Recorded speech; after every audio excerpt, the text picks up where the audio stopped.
My mom ignored me for 7 years. At Christmas, I casually mentioned I sold my company.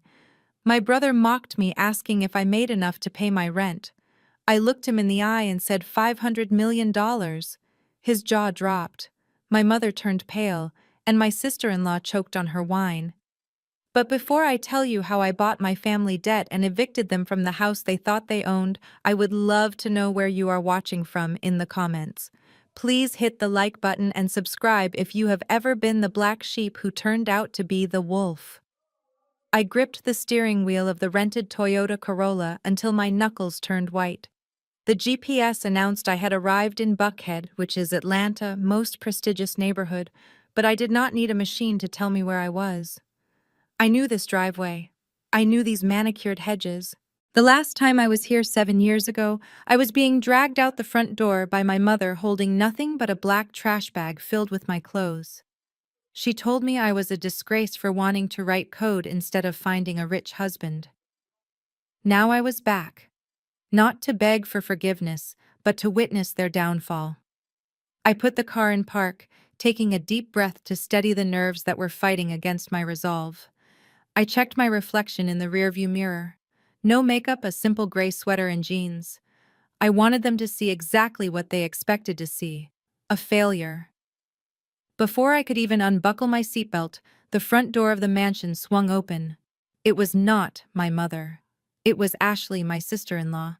She marched down the stone steps, her heels clicking aggressively on the pavement. She did not smile. She did not wave. She tapped on my window with a perfectly manicured nail. I rolled it down. "Hello to you too, Ashley," I said, forcing a polite tone. "Jasmine, you cannot park here," she said, not even bothering with a greeting. "Terrence is on his way back with the G-Wagon. We need the driveway clear for photos. You know how important his image is for his real estate brand." I looked at the empty street behind me. It was raining lightly. "You want me to park on the street in the rain?" I asked. Ashley sighed, rolling her eyes as if I were a slow child. "Please, Jasmine, just move it. We do not want the neighbors seeing a rental compact car in the driveway. It lowers the property value just looking at it. Park around the corner and walk back. And hurry up, Mom is already in a mood." She turned on her heel and walked back inside without waiting for a response. I sat there for a moment listening to the rain hit the roof. It lowers the property value. That was the welcome I got after 7 years. I reversed the car and parked a block away. As I walked back to the house in the drizzle, getting my hair wet, I reminded myself why I was here. They cared about image. They cared about money. Today, they were going to lose both. I pushed open the heavy oak front door and stepped into the foyer. The smell of cinnamon and expensive potpourri hit me instantly. It smelled like money. It smelled like a lie. My mother Viola was standing by the 12-foot Christmas tree adjusting a gold ornament.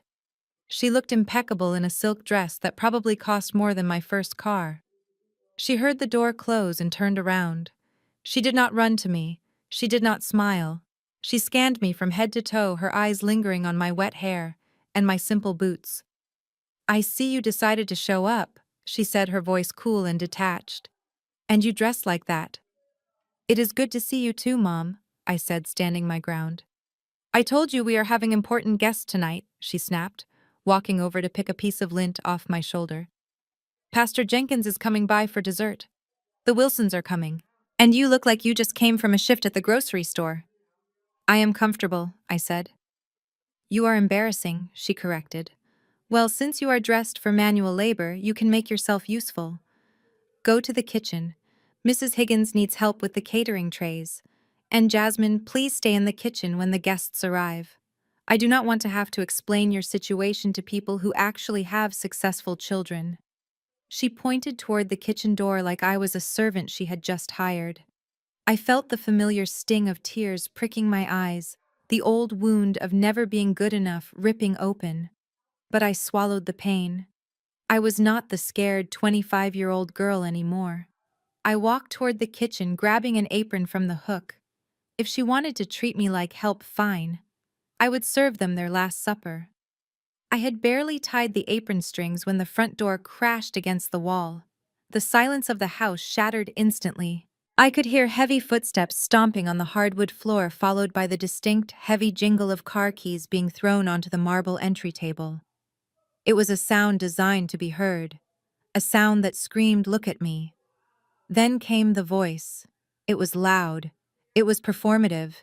It was my brother Terence. I told them 2.5 million is the floor. I heard him shouting, presumably into his phone. If they want the property in Buckhead, they need to pay Buckhead prices. Tell the investors I am not playing games today. He paused, as if listening to a response, but I knew better. I knew that tone. It was the same tone he used when he was rehearsing lines in the mirror. There was probably no one on the other end of the line. I stayed in the kitchen arranging the tray of deviled eggs my mother had ordered me to prepare, but there was no escaping him. The swinging door pushed open and Terence strode in. He looked like a caricature of success. His suit was a shade of blue that was just a little too bright. His watch was the size of a hockey puck and flashed with fake diamonds under the kitchen lights. He brought a wave of expensive cologne with him that instantly overpowered the smell of the food. He stopped when he saw me. His eyes raked over my simple jeans and sweater, and a smirk curled the corner of his mouth.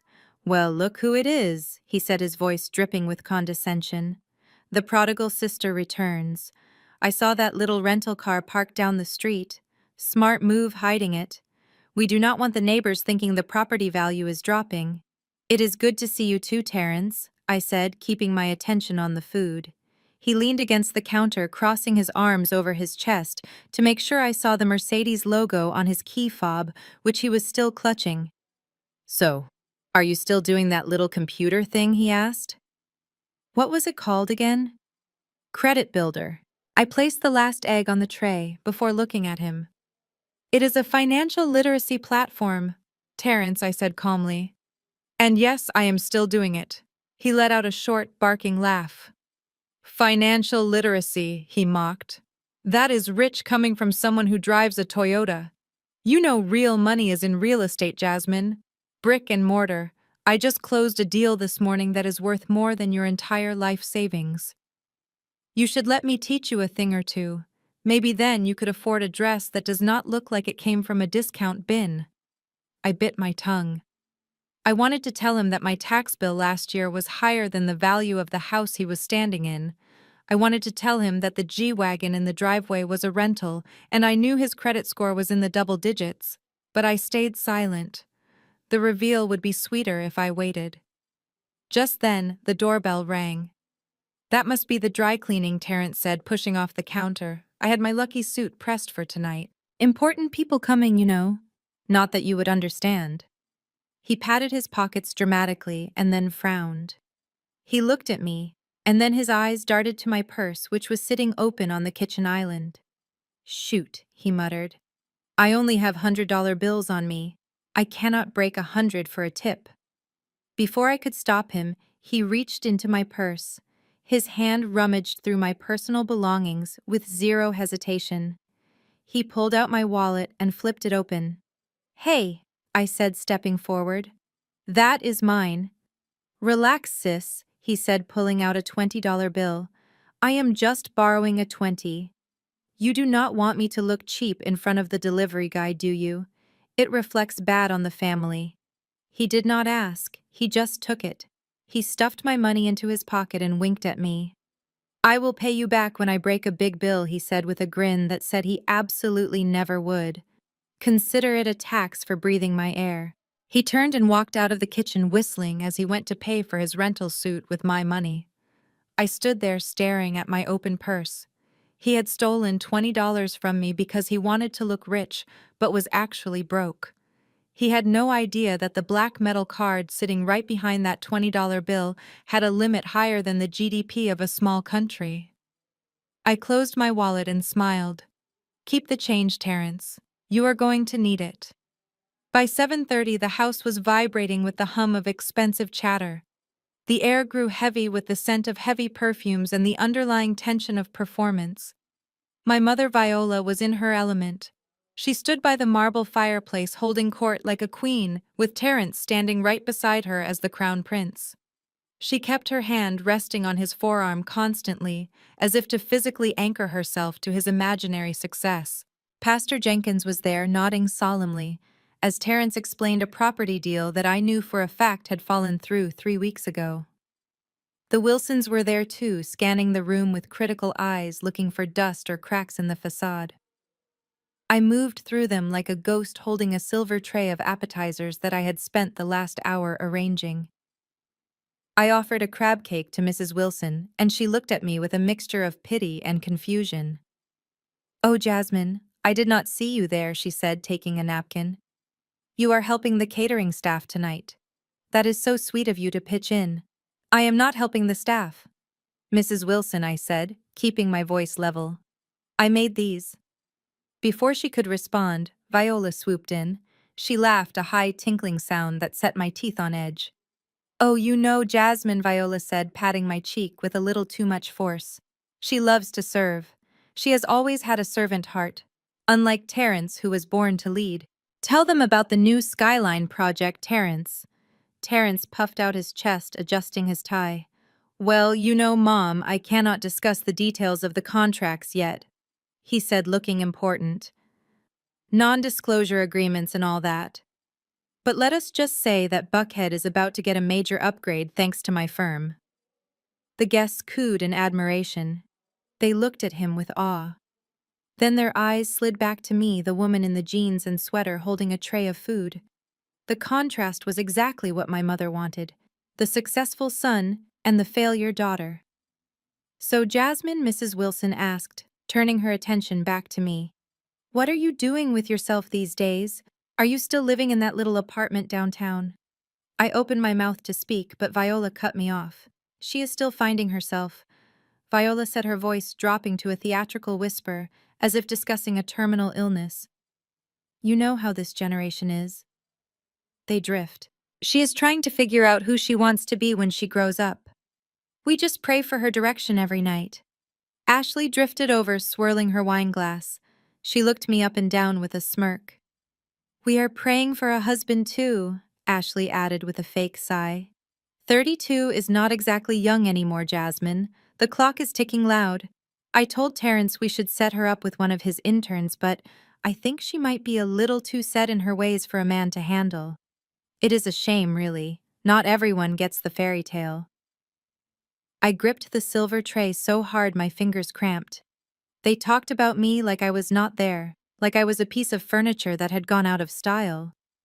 I wanted to throw the crab cakes on the floor. I wanted to scream that I had more employees than Terence had friends.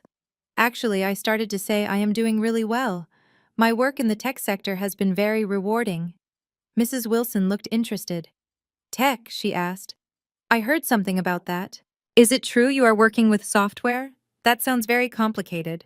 I took a breath, ready to finally drop a hint of the truth, ready to say that my software was currently being used by 3 million people. "Yes, actually, I founded a platform that helps people to—" "No, no, no," Viola interrupted, her voice sharp and loud, cutting through the conversation like a knife. "It is just a little computer hobby," Viola said, waving her hand dismissively in front of my face. "Nothing worth boring you with, Mrs. Wilson. Just games and internet things. Now, Terence, tell the pastor about the donation you are planning for the new church wing. I am sure that is much more interesting to everyone." The transition from the living room to the dining room was a parade of wealth I knew was built on credit. The table was set for a king with crystal glasses sparkling under the chandelier and a centerpiece of white roses that probably cost more than my first car. Everyone moved to their assigned seats, laughing and complimenting Viola on her taste. I stood back, waiting for the crowd to settle so I could find my place card. I circled the table once, then twice. I saw a seat for Ashley. I saw a seat for Pastor Jenkins. I saw a seat for every single person in that house, except for me. There were 12 chairs and 13 people. My stomach tightened, not with hunger, but with the familiar cold ache of rejection. "Mom," I said, keeping my voice low so I would not make a scene. "I think you forgot a chair." Viola stopped pouring water into the pastor glass. She looked at me, And then she looked at the table with a performance of confusion that deserved an Academy Award. Oh dear. She sighed loud enough for the entire room to hear. I must have miscounted the RSVP list. I thought you said you might be too busy to make it, Jasmine, so I gave your spot to Mrs. Wilson. We cannot squeeze another chair in now. It would ruin the symmetry of the table setting. She gestured vaguely toward the swinging door that led to the kitchen. Just grab a plate and go eat at the small round table in the breakfast nook, she said breezily. It is much quieter in there anyway. You know how loud Terrence gets when he starts talking business. You will be more comfortable back there. She turned her back on me before I could respond, dismissing me as easily as she would a servant. I felt the heat rise in my cheeks. The guests kept their heads down, pretending to be fascinated by their napkins. They knew this was wrong. They knew it was cruel. But no one wanted to cross Viola in her own house. I did not argue. I did not beg for a seat at a table where I was not wanted. I picked up my plate, filled it with a small portion of turkey and greens, and walked through the swinging door. The kitchen was cold. The breakfast nook was not a nook at all, but a wobbly card table set up in the corner near the pantry where the staff usually took their breaks. I sat down on a hard metal stool. Through the door I could hear the clinking of silverware and the roar of laughter. I heard Terrence telling a joke and my mother laughing that high fake laugh she used to charm rich people. I ate my Christmas dinner in silence, staring at the stainless steel refrigerator. Then the door swung open. It was my father, Otis. He was holding an empty wine decanter. He stopped when he saw me. He froze in the middle of the kitchen. For a long moment, it was just the two of us. I looked at him. I looked at the man who had raised me, who used to read me bedtime stories before Mom told him to stop coddling me. I waited for him to say something. I waited for him to say, "This is ridiculous, come back out there." I waited for him to say, "I am sorry." He looked at my plate. He looked at my face. I saw the shame in his eyes. I saw the pity. But then I saw the fear. He was terrified of her. He was terrified of rocking the boat. He looked away from me, focusing his eyes on the wine rack. He grabbed a bottle of expensive red wine, opened it with trembling hands, and poured it into the decanter. He did not say a word. He turned around and walked back through the swinging door, leaving me alone again. That silence hurt more than anything my mother had ever said. Her cruelty was expected. His cowardice was a betrayal that cut down to the bone. When the laughter died down in the dining room, the herd migrated back to the plush velvet sofas of the living room for the main event. I waited a few minutes before following them, not wanting to be the shadow that darkened their doorway. I stood in the back near the bookshelf watching them. It was time for presents. This was not about love in my family. It was about the price tag. It was a competition to see who could display the most affection through currency. Terrence went first naturally. He strutted to the center of the room holding a large box wrapped in shimmering gold paper. "For the Queen of the Castle," he announced, bowing dramatically to Viola. My mother clapped her hands together like a giddy schoolgirl. She tore into the paper with none of the grace she pretended to have. When she pulled out the bag, she screamed. It was a Louis Vuitton tote. The monogram pattern was unmistakable. "Oh, Terrence," she wailed, clutching it to her chest. "It is magnificent. You spoil me, son. You truly spoil me. Look, everyone. Look what my successful boy bought me." She paraded it around the room, holding it up for Ashley and the Wilsons to admire. I watched from the corner. From 10 feet away, I could see the stitching was uneven near the handle. The leather looked too shiny under the recessed lighting. It was a counterfeit, probably bought from a trunk in a parking lot for $200. But Viola did not care. She only cared that it looked expensive enough to make her friends jealous. Then it was my turn. My stomach churned as I reached into my tote bag. I did not have a gold box. I pulled out a small rectangular package wrapped in simple silver paper. I walked over to her chair, feeling like an intruder in my own home. "Merry Christmas, Mom," I said softly, holding it out. She took it with 2 fingers, as if it might stain her new silk dress. She ripped the paper off carelessly and stared at it. It was a framed photo, a black and white picture of the two of us from when I was 5 years old. It was taken before she met my stepfather, before Terrence came along, before I became the disappointment. We were laughing in the photo. It was the last memory I had of her actually hugging me. She looked at it for 1 second. "That is nice," she said, her voice flat and bored. She did not smile. She did not tear up. She leaned down and set the frame face down on the floor next to her chair like it was a piece of trash she did not want to look at. "Anyone else want some eggnog?" she asked the room, completely dismissing my existence. I felt cold all over. I wanted to pick up the frame and run, but I froze. I watched Terrence smirk at me from across the room. He walked over and draped his arm heavily around my shoulders. His breath smelled like expensive scotch and cheap cologne. "Cute gift, sis," he whispered.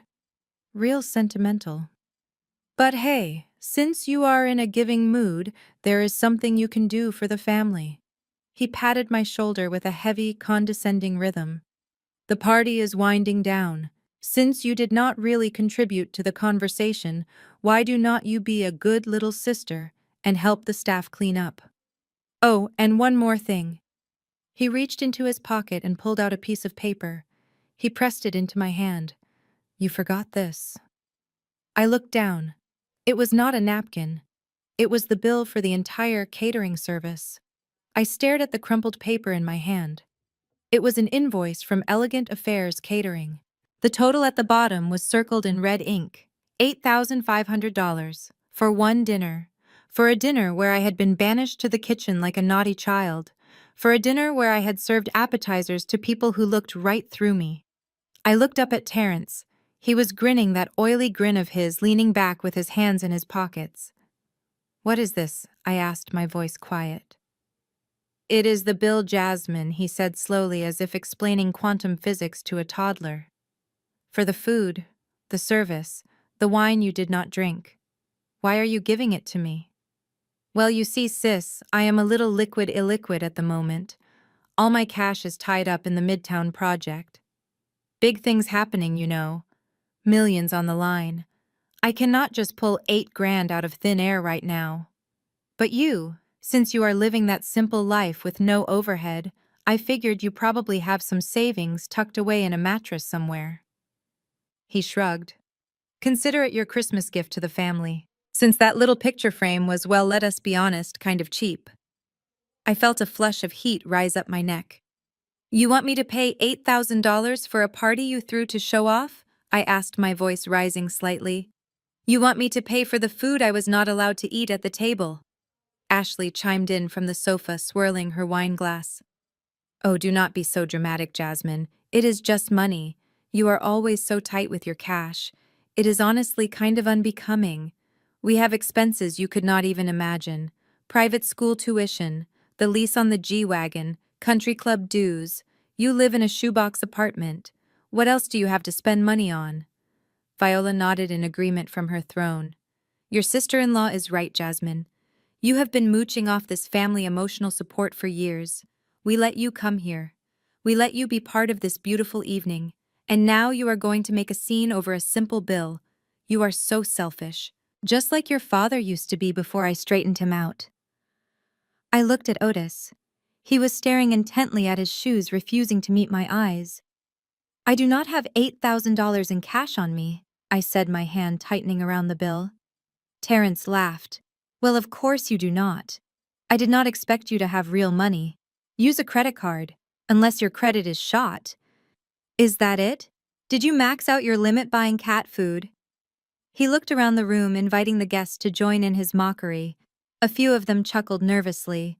"Just pay it, Jasmine." Viola snapped, her patience wearing thin. "Stop embarrassing us. Your brother handles the millions. He handles the empire. You can handle one little bill. Or are you really that useless?" That was it. The final straw. The last insult I would ever swallow. "Fine," I said. My voice was ice. "I will pay it. I do not have cash on me." I stated clearly, my voice steady, despite the adrenaline coursing through my veins. The room seemed to hold its breath for a second before Terrence let out a loud, incredulous snort. He slapped his knee as if I had just told the funniest joke of the century. "She does not have cash," he announced to the room, wiping a fake tear from his eye. Oh, that is rich. Literally, that is rich coming from you. What happened, Jasmine? Did you spend your last dollar on that rental car outside? Do you need me to spot you a 50 for gas so you can make it back to your little apartment? I know gas prices are high for people in your tax bracket. He reached into his pocket again and pulled out a crumpled $50 bill, waving it in front of my face, like he was teasing a dog with a treat. Here, he said, his voice dripping with mock charity. Take it. I insist. I do not want my little sister stranded on the side of the road on Christmas. It would look bad for my brand. Ashley giggled from the sofa, sipping her wine. Take it, Jasmine, she urged. He is being generous. You know how hard it is to make ends meet when you do not have a real job. I looked around the room. The Wilsons were staring at their shoes. Pastor Jenkins was suddenly very interested in the bottom of his empty glass. The pity in their eyes was suffocating. They looked at me like I was a charity case, a broken bird that had fallen out of the nest. They felt sorry for Viola having such a disappointment for a daughter. The air in the room was thick with second-hand embarrassment. My mother stood there, arms crossed, shaking her head with a look of pure disgust. Honestly, Jasmine, she hissed. If you cannot pay, just say so. Do not stand there and humiliate yourself further. We will put it on Terrence's tab, and you can pay us back in installments. $20 a month should be manageable for you, right? I looked at them, really looked at them. The smug satisfaction on Terrence's face, the cruel amusement in Ashley's eyes, the deep abiding shame in my mother's expression. They enjoyed this. They fed on it. My humiliation was their Christmas dinner. I said, I do not have cash. I repeated, my voice cutting through the laughter like a razor blade. I did not say I could not pay. I reached into the front pocket of my faded jeans. I moved slowly, deliberately. I did not dig around. I did not fumble. My fingers closed around the cold, heavy metal. I pulled it out. It was not a crumpled wad of bills. It was not a debit card from a local credit union. It was a single sleek rectangle of anodized titanium. It caught the light from the chandelier, gleaming with a dark matte finish. It was black, pitch black, and it made a distinct heavy sound as I placed it gently on the coffee table. Terrence reached out and snatched the card from the table before I could stop him. He held it up to the light, squinting at it with a theatrical frown. He flipped it over, then back again. His greasy thumb left a smudge on the matte titanium surface. What is this? He asked, his voice booming with amusement. There are no numbers on it. Is this a library card, Jasmine? Did you join a book club that gives out metal membership cards? Or is this one of those prepaid debit cards you buy at the pharmacy when you cannot get a bank account? He tossed it back onto the table. It landed with a heavy clatter that sounded like a judgment. Seriously, sis, he said, shaking his head. Do not embarrass us. If that thing declines, I am going to have to ask the Wilsons to spot me the cash, and I really do not want to do that. Just admit you cannot pay, and we will figure something out. Maybe you can mow my lawn for a year. I picked up the card. I wiped his fingerprint off with my thumb. I signaled to the head waiter who was hovering nervously by the door. He hurried over holding the wireless card reader. He looked tired and ready to go home. He did not care about family drama. He just wanted to be paid. I held the card out. I did not say a word. The waiter took it. He looked at the weight of it in his hand. He looked at the color. His eyes widened. He looked at me and then back at the card. He knew. Anyone who worked in high-end service knew what that card was. It was the Centurion, the card that opened doors that were locked to everyone else. He inserted the chip into the reader. The room went silent. Terrence was smirking, ready to laugh when the machine made the angry buzzing sound of a decline. Viola was already sighing, preparing her lecture on financial responsibility. Beep, approved. The receipt printed instantly. $8,500. Gone. Just like that. The waiter tore off the receipt and handed it to me with both hands, his head bowed slightly lower than before. Thank you, Ms. Brooks, he said, his voice hushed with reverence. Will there be anything else for you tonight? Perhaps a bottle of the vintage reserve? No, thank you, I said, taking the receipt. I looked at my family. They were staring at the machine. They were confused. They did not understand how a library card could pay for a banquet. Well, Viola said, breaking the silence with a huff. I hope you enjoy paying the interest on that for the next 10 years, Jasmine. Maxing out a credit card does not make you rich, it makes you foolish. Now you are going to be drowning in debt just to prove a point. She shook her head, turning away from me as if I was a lost cause. Ashley laughed, sipping her wine. I give it a month before she is asking for a loan to pay the minimum balance, she whispered to Terrence. I stood up. I walked over to the dining table. The head chair, the one usually reserved for the head of the household, was empty. My father was sitting on the sofa looking defeated. Terrence was standing by the fireplace looking smug. I pulled out the heavy oak chair at the head of the table. The legs scraped against the floor, a harsh sound that made everyone look at me. I sat down. I crossed my legs. I poured myself a glass of wine from the bottle Terrence had claimed was for VIPs only.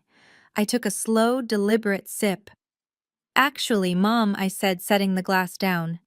The interest will not be a problem. I did not use credit. I just sold my company. The words hung in the air for a moment, heavy and improbable. I sold my company. They echoed in the silence of the opulent dining room, bouncing off the crystal and the silk and the lies. Then Terrence let out a sound that was half snort, half guffaw. It started low in his chest and erupted into a full-blown table-slapping laugh.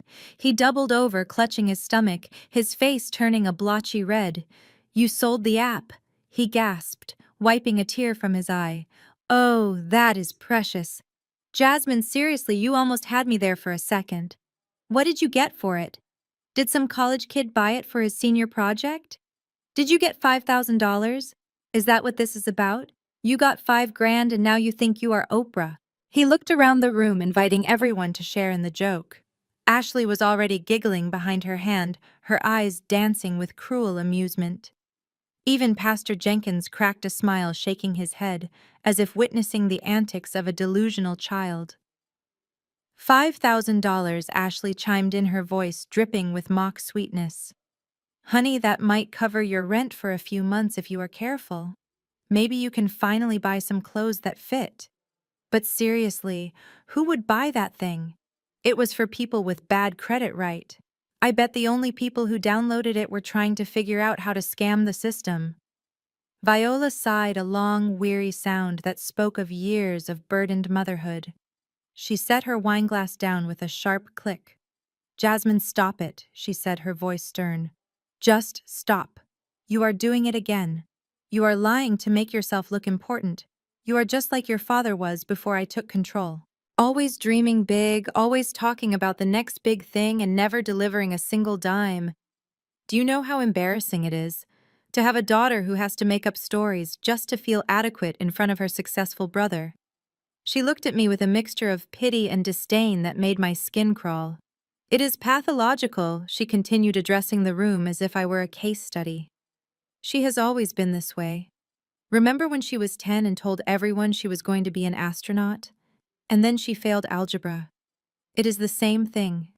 Delusions of grandeur to hide her mediocrity." I sat there calm in the center of their storm. I sipped my wine. I watched them laugh. I watched them mock. I watched them dig their own graves with every word. They were so sure of themselves, so sure of my failure. It was almost beautiful to watch, like seeing a car crash in slow motion. Terrence wiped his face, still chuckling. All right, he said, catching his breath. "Let us humor her. How much, Jasmine? How much did you get for your little digital lemonade stand?" 10,000, 20. "Come on, impress us. Tell us you made enough to buy a used Honda." I checked my watch. The second hand swept past the 12. It was exactly 8 o'clock. The markets in Asia were opening. The press releases were hitting the wires. The embargo was lifted. "It is time," I said softly. I stood up and walked over to the side table where the remote control for the massive flat-screen TV lay. The TV was currently off, a black mirror reflecting the distorted image of my family. "What are you doing?" Viola snapped. "Sit down, Jasmine. We are not watching TV during Christmas dinner. It is rude. I ignored her. I pointed the remote at the screen and pressed the power button. The screen flared to life. Just watch, I said. The screen flickered to life, revealing the crisp, high-definition studio of a financial news network. I flipped through the channels, ignoring the groans from the sofa. Terrence threw his hands up in exasperation. "Are you serious?" he shouted. "The game is on. It is the fourth quarter. Turn that boring stuff off. Nobody wants to watch the stock market on Christmas." Ashley chimed in, her voice shrill. "Yeah." Jasmine put the game back on. "We were watching that. You cannot just hijack the TV because you are having a tantrum. God, you are so childish." I kept clicking until I found the Bloomberg channel. The ticker tape at the bottom of the screen was moving fast, a relentless stream of numbers and symbols. But above it, the banner was flashing bright red. Breaking news. The anchor, a serious-looking woman with perfect hair, was speaking with urgency. "We are interrupting our scheduled programming for a major announcement in the financial technology sector," she said. "A deal that has stunned Wall Street and Silicon Valley alike." Viola stood up, marching toward me. "Give me the remote, Jasmine," she demanded. "I have had enough of this. You are ruining the evening. First the bill, now this. I do not know what has gotten into you, but I will not have it in my house." She reached for the remote, but I held it out of reach. I pointed at the screen. "Look," I said. "Just look." The graphic on the screen changed. It showed a logo. A simple, elegant logo of a stylized bridge. My logo. The logo of Credit Builder. The text below it read, "FinTech Mega Deal of the Year." Viola froze. Her hand hovered in mid-air. She recognized the logo. She had seen it on my laptop screen once when she was telling me to stop wasting my time. "What is that?" she whispered. Terrence squinted at the TV. "Wait," he said. "Isn't that your little app logo? Why is it on the news? Did you get sued? Did you steal money from people? I knew it. I knew you were running a scam." The anchor continued, her voice filling the silent room. "In a surprise move late this afternoon, Global Western Bank announced the acquisition of the Atlanta-based financial literacy platform, Credit Builder. The app, which helps underserved communities build credit history, has seen explosive growth in the last 18 months. Acquisition, Ashley said, sounding out the word like it was foreign. "That means someone bought it, right?" "Yes, Ashley," I said, not taking my eyes off the screen. "Someone bought it." The screen changed again. This time it was a photograph. A professional high-resolution photograph taken in a boardroom in New York City just 3 days ago. In the center of the photo stood the CEO of Global Western Bank, one of the most powerful men in finance. And shaking his hand, wearing a white power suit that fit perfectly, looking confident and strong, was me. I was not the girl in the jeans and sweater being mocked in the living room. I was Jasmine Brooks, CEO. I looked powerful. I looked successful. I looked like I owned the room. The anchor voice dropped an octave for emphasis. "The all-cash deal is valued at an unprecedented $500 million, making it the largest acquisition of a minority-owned tech startup this decade. The founder, Jasmine Brooks, will remain on the board." The silence in the living room was absolute. It was a vacuum, a void where sound used to be. The only noise was the beating of my own heart and the voice from the TV confirming my reality. $500 million. I turned slowly to face them. I looked at Terrence, who was staring at the TV with his mouth hanging open like a fish. I looked at Viola, who had turned a shade of gray I had never seen before. I looked at Ashley, who was blinking rapidly as if trying to wake up from a dream. "That is me," I said, pointing at the woman on the screen who looked like a queen. "That is your failure. That is your disappointment. And that is $500 million. The news anchor continued speaking, but her voice seemed to be the only sound in the universe. "The deal finalized earlier today represents the largest fintech acquisition of the year. Jasmine Brooks, the sole founder and majority shareholder, will walk away with an estimated $500 million in cash." $500 million. The words hung in the air like a guillotine blade that had just dropped. The anchor repeated it for emphasis. $500 million. It was a number so large it did not sound real. It sounded like Monopoly money. It sounded like a fantasy. But the text at the bottom of the screen confirmed it in bold white letters against a red background. 500 million. The silence that followed was absolute. It was heavy. It was suffocating. You could hear the hum of the refrigerator from the kitchen. You could hear the rain tapping against the window pane. But inside the living room, nobody breathed.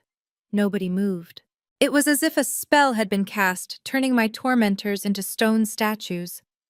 My mother Viola was gripping the armrest of her chair so hard her knuckles were white.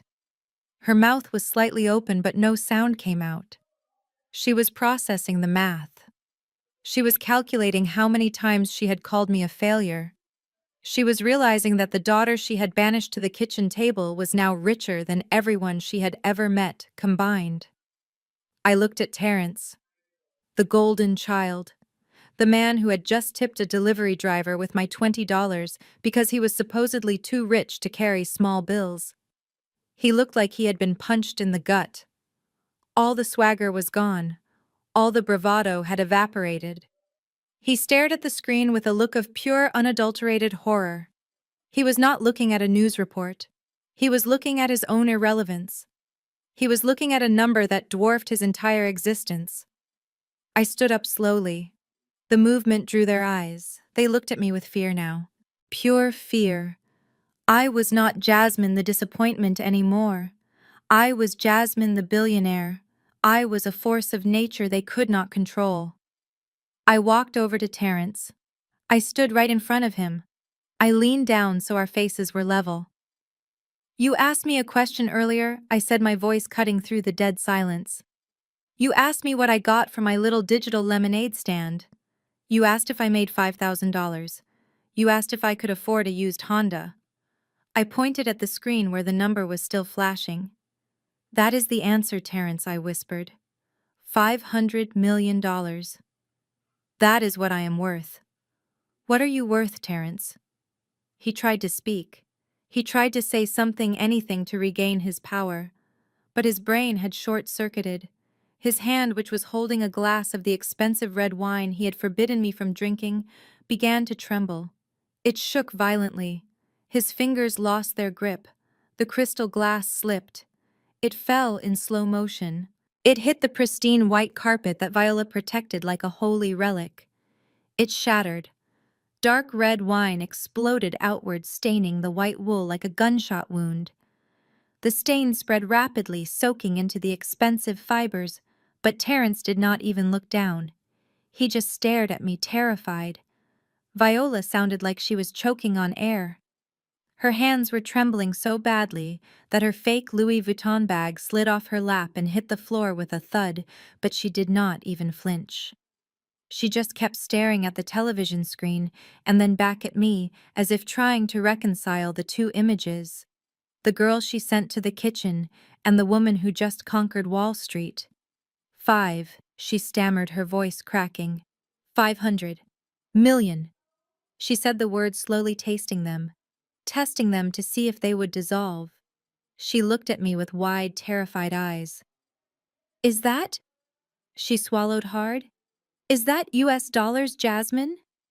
I leaned back in the heavy oak chair, the wood cool against my back. I looked at her with a calmness that scared them more than my anger ever could. "Yes, Mom," I said smoothly. "United States dollars. Cash. Not credit. Not stock options that might vest in 5 years. Cash." I picked up the wine glass I had poured earlier. I swirled the dark liquid, watching it coat the sides of the crystal. Now, to be fair, I continued, my voice conversational, as if discussing the weather. "I do not keep every single penny of that headline number. There are taxes, of course. Federal capital gains, state taxes, and I set aside a significant portion, about $50 million, for the early employees who helped me build the platform. My receptionist is going to be a millionaire tomorrow, because unlike this family, I believe in rewarding loyalty." Terrence made a sound like a wounded animal, He was still staring at the red wine stains spreading on the carpet, but I knew he was listening to every word. He was doing the math in his head. He was realizing that my secretary was now richer than he would ever be. So I said, taking a slow, deliberate sip of the wine. It was a bit dry, but it tasted like victory. When the dust settles and the IRS is paid, I will clear approximately $320 million. It was deposited into my private wealth management account this morning before I got on the plane. 320 million, Viola whispered. It was a whisper of pure reverence. It was the way people spoke in church. I set the glass down with a soft click. It is a comfortable amount, I said, looking around the room at the expensive furniture and the rented art. It is enough to buy this house, Mom. In fact, it is enough to buy this house and the house next door. Actually, I could probably buy every single house on this street and turn them into parking lots if I wanted to. I could buy the country club you have been trying to get into for 10 years and fire the board. I could buy Terrence's real estate firm and turn it into a shelter for stray cats. I paused, letting the reality of that power settle over them like a heavy blanket. It is enough money that I never have to listen to anyone tell me I am not good enough ever again. I looked at Viola. I expected to see shame. I expected to see regret for the years of neglect, for the insults, for the kitchen table. But as I watched, the shock began to fade from her face. The color returned to her cheeks. Her posture straightened. And then I saw it. The shift. Her eyes changed. The cold, hard look of disdain that I had known my entire life vanished. But it was not replaced by love. It was replaced by a hunger so raw and so intense it made my skin crawl. Her pupils dilated, her lips parted slightly. She was looking at me, but she was not seeing her daughter. She was seeing a golden goose. She was seeing a blank check. She was seeing her own salvation. The contempt was gone, and in its place was a terrifying predatory greed. Suddenly the silence broke. It shattered like the wine glass on the floor. Viola let out a wail that sounded more like a revival tent than a living room. She threw her hands up toward the ceiling as if the Holy Spirit had just entered her body. "Praise Jesus," she screamed. "My baby, my brilliant baby girl, I knew it. I always knew it." She launched herself out of the armchair with a speed I did not think her knees were capable of. She rushed toward me, her arms wide open, tears already streaming down her face. It was a masterclass in manipulation. "Jasmine," she sobbed, crashing into me. "Mama is so proud of you. Do you hear me? So proud. I knew you had greatness in you. That is why I was so hard on you, baby. I had to be. I had to push you. Iron sharpens iron, Jasmine. I was the hammer and you were the steel. I broke you down so you could build yourself up into this. Into a queen." She wrapped her arms around my neck, burying her face in my shoulder. I smelled her expensive perfume mixed with the scent of desperation. She was hugging a lottery ticket, not a daughter. I sat there stiff as a board. I did not hug her back. I did not pat her hair. I stared straight ahead over her shoulder at the wall, where my family photos should have been, but never were. From the floor, Ashley was moving like a blur.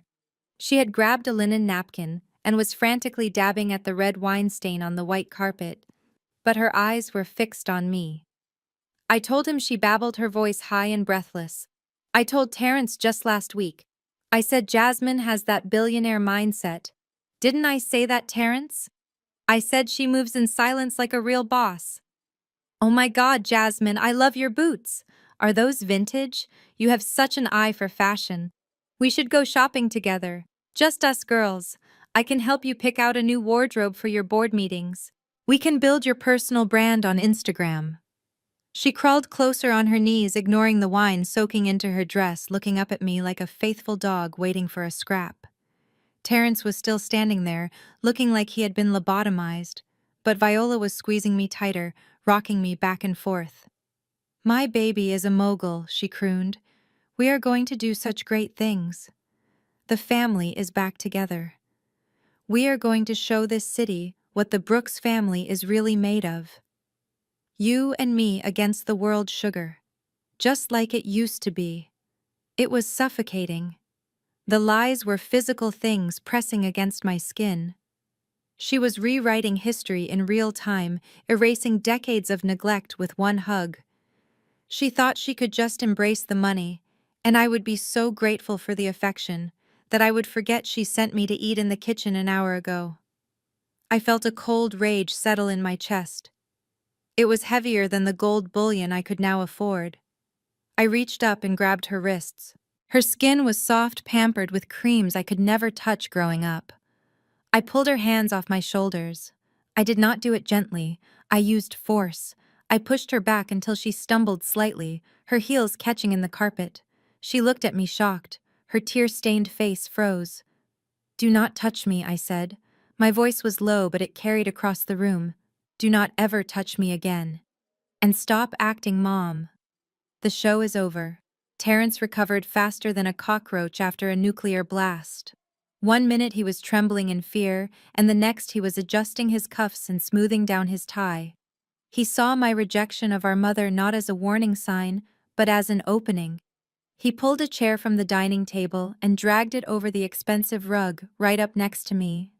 He sat down so close our knees were almost touching. He leaned in, his voice dropping to that conspiratorial whisper he used when he was trying to sell a house with a leaking roof to a first-time buyer. "Look, Jasmine," he said, his eyes darting around the room to make sure the others were distracted by my mother hysterics. "Mom is old school. She does not get it. She does not understand how the world works now. But you and me, we are the same. We are the new generation.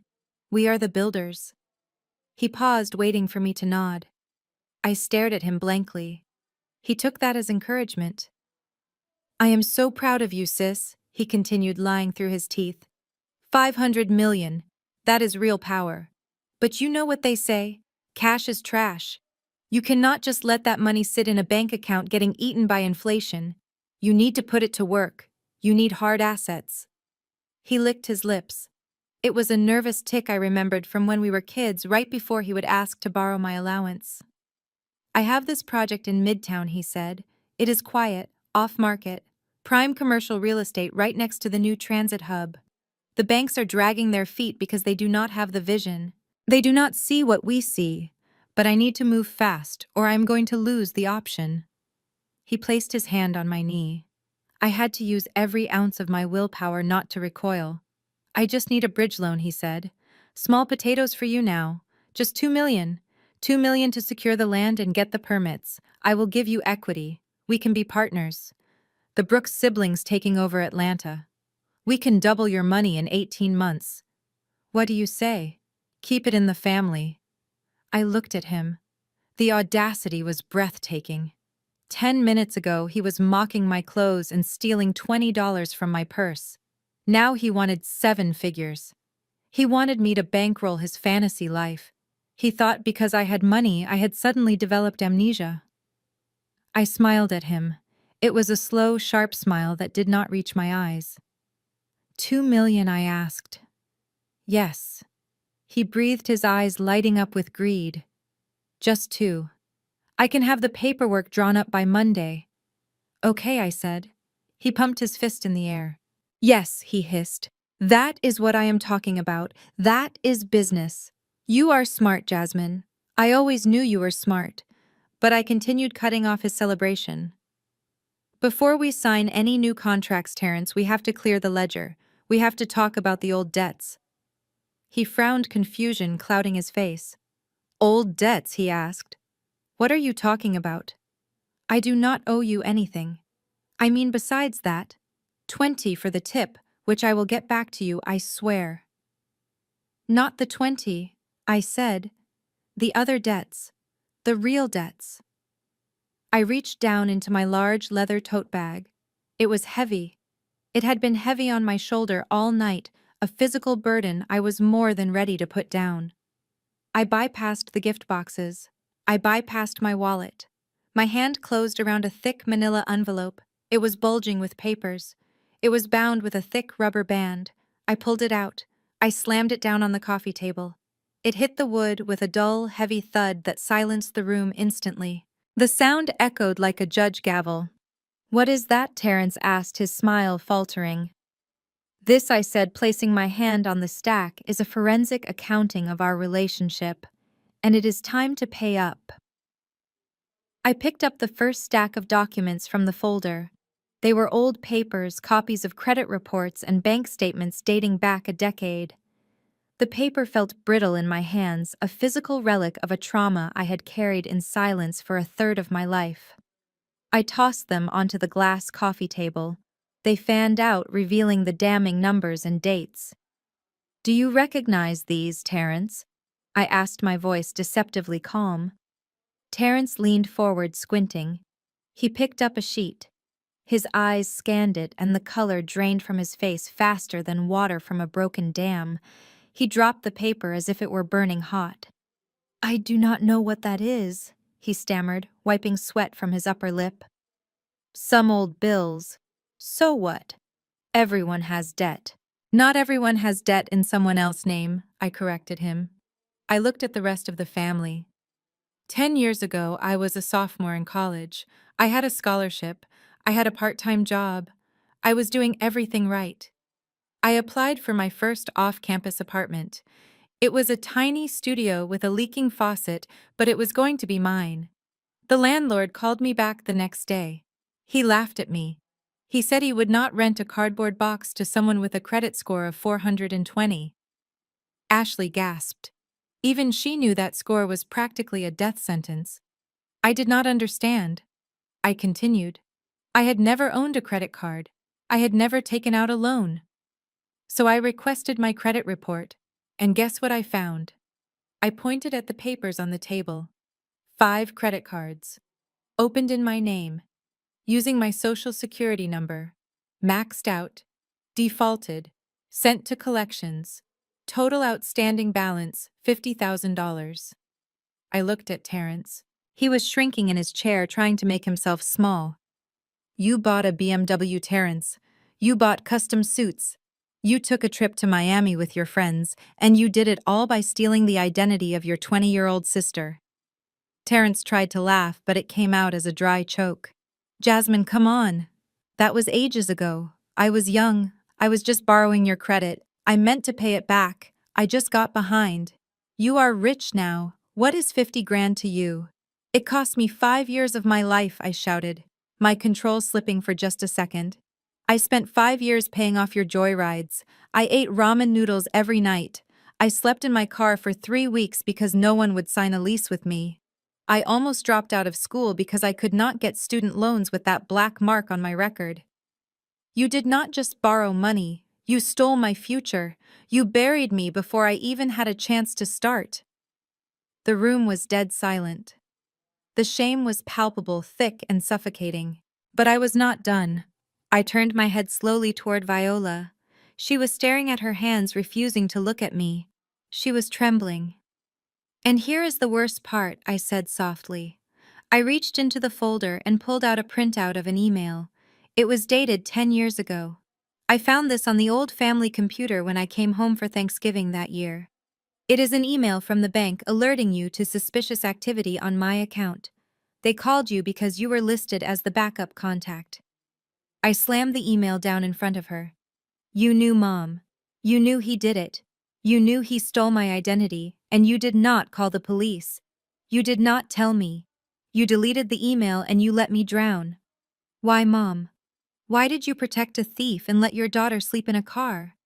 Viola stared at the email printout. The date was undeniable. The sender was the bank. The recipient was her personal email address. She could not claim ignorance anymore. She slowly lifted her head. Her eyes were wet, but they were not soft. They were hard with the conviction of a martyr. "He was drowning, Jasmine," she said, her voice shaking with a twisted mix of defiance and pleading. "He had lost his job. His girlfriend was pregnant. He needed that car to look successful. He needed those suits to get clients. In this world, a black man without status is a target. I had to protect him. What was I supposed to do? Call the police on my own son? Send him to prison over some plastic cards? I felt like I had been slapped." The room spun slightly. "So you decided to sacrifice me instead?" I asked, my voice barely a whisper. You decided that his image was more important than my survival. You watched me struggle, Mom. You watched me eat peanut butter for dinner for 3 years. You watched me cry because I could not get approved for a car loan to get to work. And you knew the whole time. You knew it was him. I had to make a choice, Viola snapped, regaining her strength. You were always the strong one. You were resilient. I knew you would figure it out. You always land on your feet. But Terrence, he is fragile. He needs support. He needs the wind beneath his wings. I did what any mother would do. I protected the child who needed it most. No, I said. You did not protect him. You enabled him. You taught him that he could steal from women and get away with it. You taught him that his wants were more important than my needs. You burned my future to keep him warm. Viola waved her hand dismissively, knocking the email off the table. It fluttered to the floor, landing near her fake designer shoes. Oh, stop being so dramatic, she huffed. Look at you now. You are standing there in a $1,000 sweater worth hundreds of millions of dollars. It all worked out in the end, didn't it? You are rich. You are successful. Why are you holding on to old grudges? The debt is gone. The past is dead. Can you not just be grateful that your brother is safe and you are wealthy? Why do you have to be so petty? Petty. She called me petty for being angry about 5 years of financial ruin. She thought money erased trauma. She thought $500 million could buy back the nights I spent sleeping in my car, terrified of the dark. I looked at her. I looked at the woman who gave me life and then stole it away to feed her golden boy. You think it is over? I asked, my voice drop dead calm. You think because I have money now the bleeding has stopped. You think that was the only secret I found in these files. I reached back into the folder. My hand closed around the second document. It was heavier than the credit report. It carried the weight of their entire false reality. We are not done, Mom, I said, pulling the paper out. Not even close. We need to talk about this house. The house you think you own. The house you are standing in right now. I watched the second document slide across the glass table. It spun slowly before coming to a stop right in front of my mother's hands. It was a single sheet of paper, but it carried more weight than the entire house we were standing in. It was printed on thick pink paper, the color of emergency, the color of disaster. At the top in bold black letters it read, "Notice of default and intent to sell." Viola looked at it. She frowned. She did not understand what she was seeing. It did not make sense to her. In her mind, this house was her fortress. It was the physical proof of her status in Buckhead. It was the castle she had ruled for 30 years. What is this? She asked, her voice trembling slightly. Why do you have a legal notice for my house? This must be a mistake, Jasmine. Your father paid off the mortgage 15 years ago. We own this house free and clear. We do not owe the bank a dime. She looked at Otis for confirmation. My father nodded vigorously. That is right, he said, finding his voice for the first time in an hour. I wrote the final check myself. We had a burning party for the mortgage note. This is just some spam, Jasmine, some scam to get us to refinance. Throw it away. I shook my head slowly. I felt a strange mixture of pity and revulsion. They were so confident in their ownership, so sure of their safety. It is not spam, Dad, I said, my voice soft but filling the room. And you did own it free and clear, until 11 months ago. I turned my gaze to Terrence. He was not looking at the paper. He was looking at the floor, his hands gripping his knees so hard, his knuckles were white. He was sweating, profuse beads of perspiration rolling down his forehead. He knew exactly what that pink paper was. He had probably thrown away 5 of them in the last month, hoping they would just disappear. Tell them, Terrence, I said. Tell them what you did last February. Terrence did not speak. He could not breathe. Viola looked from me to Terrence. A flicker of doubt crossed her face. Terrence, she asked, her voice rising in pitch. What is she talking about? When he did not answer, I answered for him. Do you remember the papers he brought you last winter, Mom? I asked. He told you it was for estate planning. He told you it was to put the house in a trust, to protect it from taxes. He said it was a smart business move to secure the family legacy. You signed them without reading them because you trust him, because he is your brilliant businessman's son. Viola nodded slowly, the memory surfacing. Yes, she whispered. He said it was for asset protection. It was not a trust, I said. It was a home equity line of credit. A second mortgage. He used your power of attorney and your signatures to take out a loan against the full value of this house. $200,000. Viola gasped. She grabbed her chest. 200,000? Yes, I said. And do you know where that money went? It did not go into a trust. It did not go into renovations. I looked at Terrence with disgust. He put it all into cryptocurrency, Terrence. Dogecoin, NFTs, digital pictures of monkeys. He gambled your house on internet coins because he thought he was smarter than the market. He thought he could turn 200,000 into 2 million overnight and pay you back before you ever noticed. I paused, letting the horror sink in. But the market crashed, Mom. It all went to zero. He lost every single penny. And he has not made a payment on the loan in 6 months. That piece of paper says the bank is seizing this property. The sheriff is scheduled to auction this house on the courthouse steps next Tuesday at 10 in the morning. The room spun. Ashley looked like she was going to be sick. Otis slumped onto the sofa as if his strings had been cut. But Viola just stared at her son. Her golden boy. The one she protected when he stole my identity. The one she sacrificed me for. Terrence, she whispered. Tell me she is lying. Tell me you did not gamble our home. Terrence slid out of his chair. He did not stand up. He slid down until his knees hit the expensive rug. He clasped his hands together in a prayer of desperation. Tears were streaming down his face, ruining his spray tan. He looked up at his mother like a frightened child. Mom. I am so sorry, he sobbed, his voice breaking into a high-pitched whine. I just wanted to help. I just wanted to be the hero. I thought if I could double the money, I could buy you a vacation home.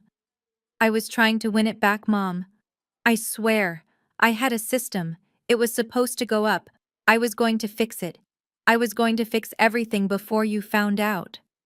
Otis reached out and took the pink paper from the table.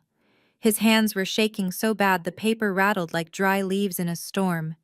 He brought it close to his face, squinting as if he could not believe the words printed there. Notice of default. Intent to sell. He read it once. Then he read it again. I watched his face change. The fear melted away and was replaced by something I had never seen in my father before. A cold, hard rage.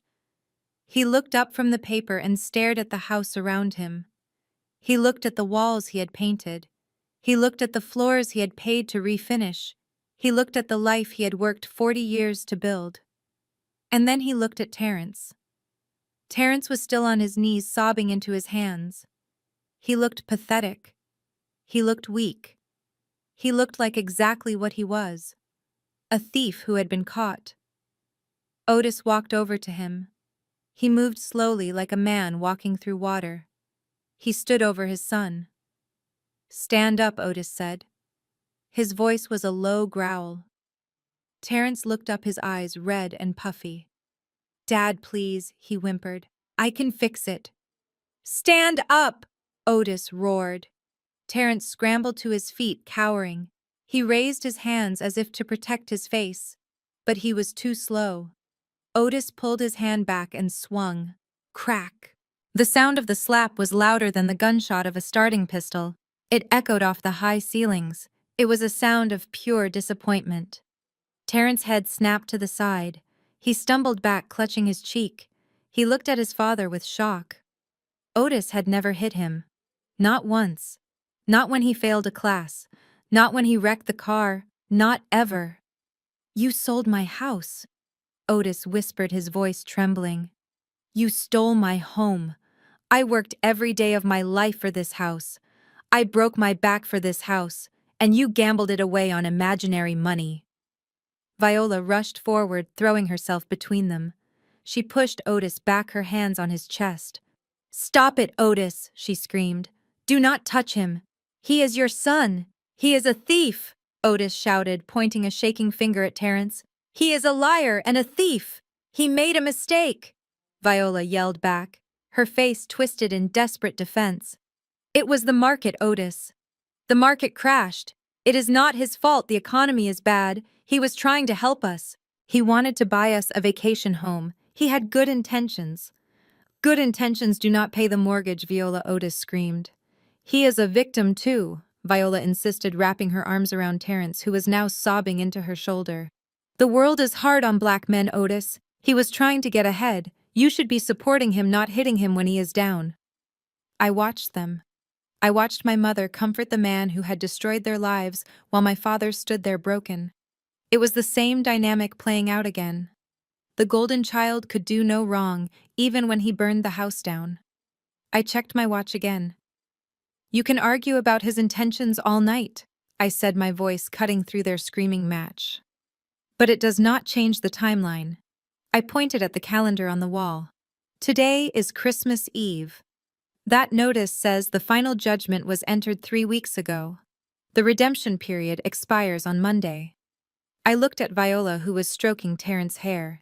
"The bank is not coming to talk, Mom. They are not coming to negotiate. They are coming with the sheriff. They will be here on Tuesday morning at 8 o'clock. And they are bringing a locksmith to change the locks on the doors. You have 4 days to pack 30 years of your life into boxes." The silence that followed my announcement about the sheriff coming was broken not by a sob, but by a scream. It came from the corner of the room where Ashley had been standing frozen like a statue.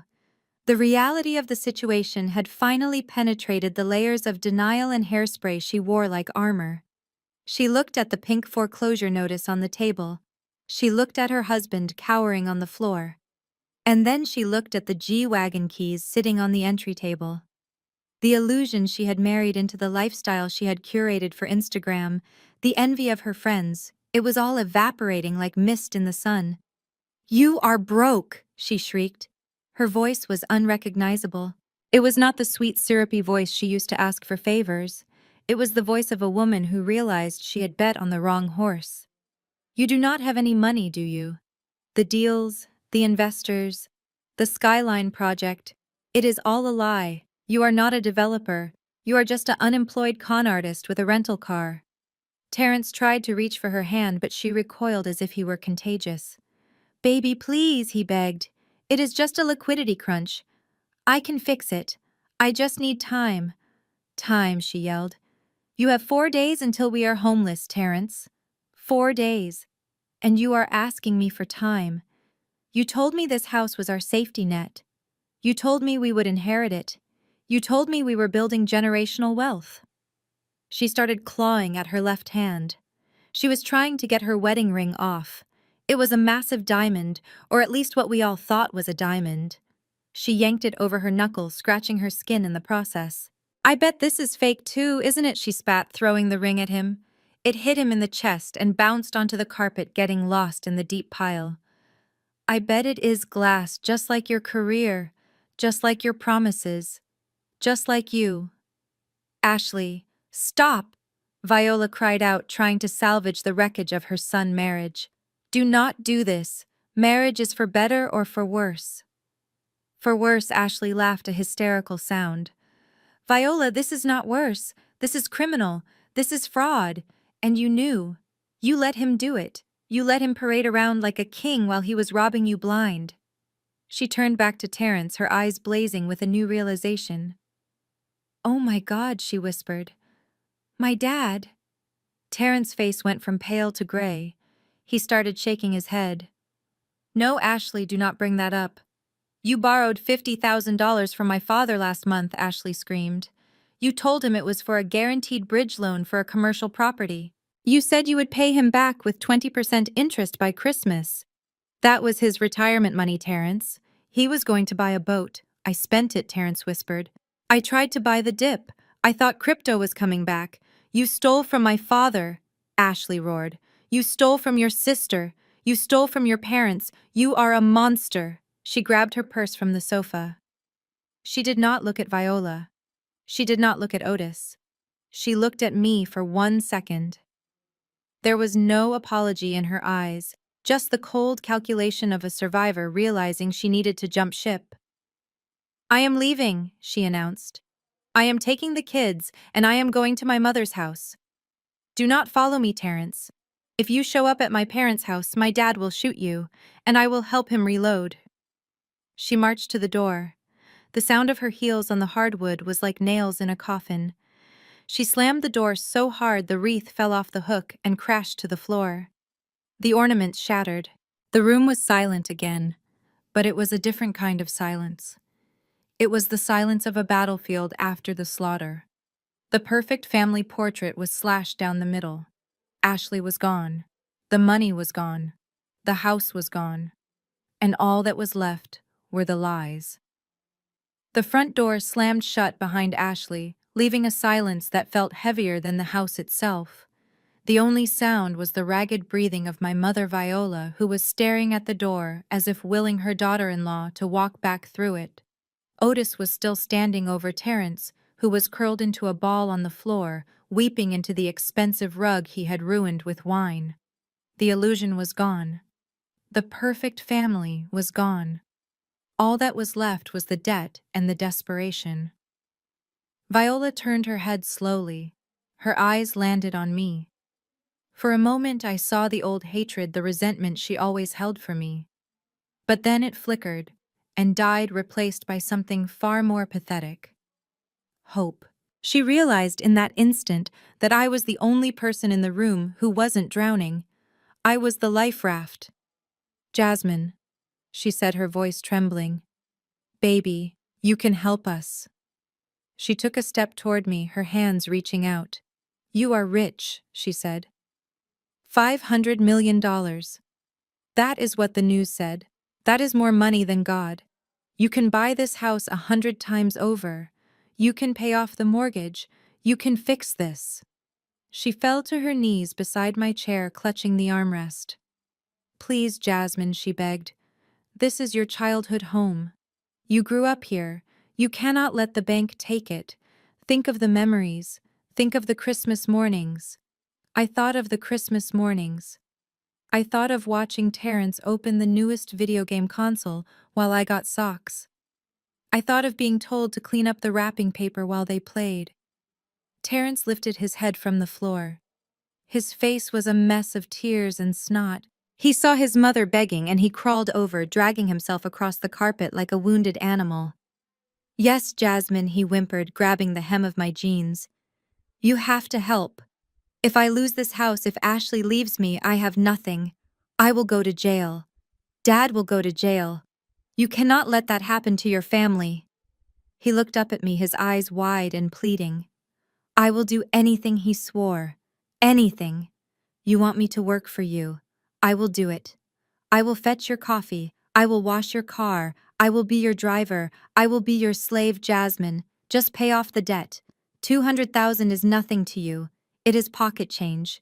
Please, just write a check. Just make it go away." Otis looked at me too. He did not beg. He just looked tired. He looked like a man who had been carrying a heavy load for too long and had finally collapsed under the weight. "Jasmine," he said softly, "your mother is right. We cannot lose the house. We have nowhere else to go." I looked at them. The three of them clustered around my feet, begging for salvation. An hour ago, they were laughing at my clothes. An hour ago, they were telling me I was a failure. Now they were praying to me. I took a sip of my wine. It was warm now, but it still tasted good. "You want me to buy the house?" I asked. "Yes," Viola cried. "Yes, baby. Buy it. Keep it in the family. We can pay you rent. Or we can just manage it for you. Whatever you want. Just save us." I set the wine glass down on the table next to the foreclosure notice. I smoothed out the wrinkles in my sweater. I looked at Terrence, who was still clutching my leg. I gently kicked his hand away. "Get up, Terrence," I said. "You are ruining my denim." He scrambled back, wiping his hands on his pants. I looked at Viola. I smiled. It was a small secret smile. "Actually," I said, "you do not have to worry about the bank anymore." Viola let out a gasp of relief. She sagged against the chair, closing her eyes. "Oh, thank you, Jesus," she whispered. "Thank you." "I made a call this morning," I continued. "Before I even got on the plane. I spoke with the asset manager at the bank that holds the note on this house. I told him I was interested in the property.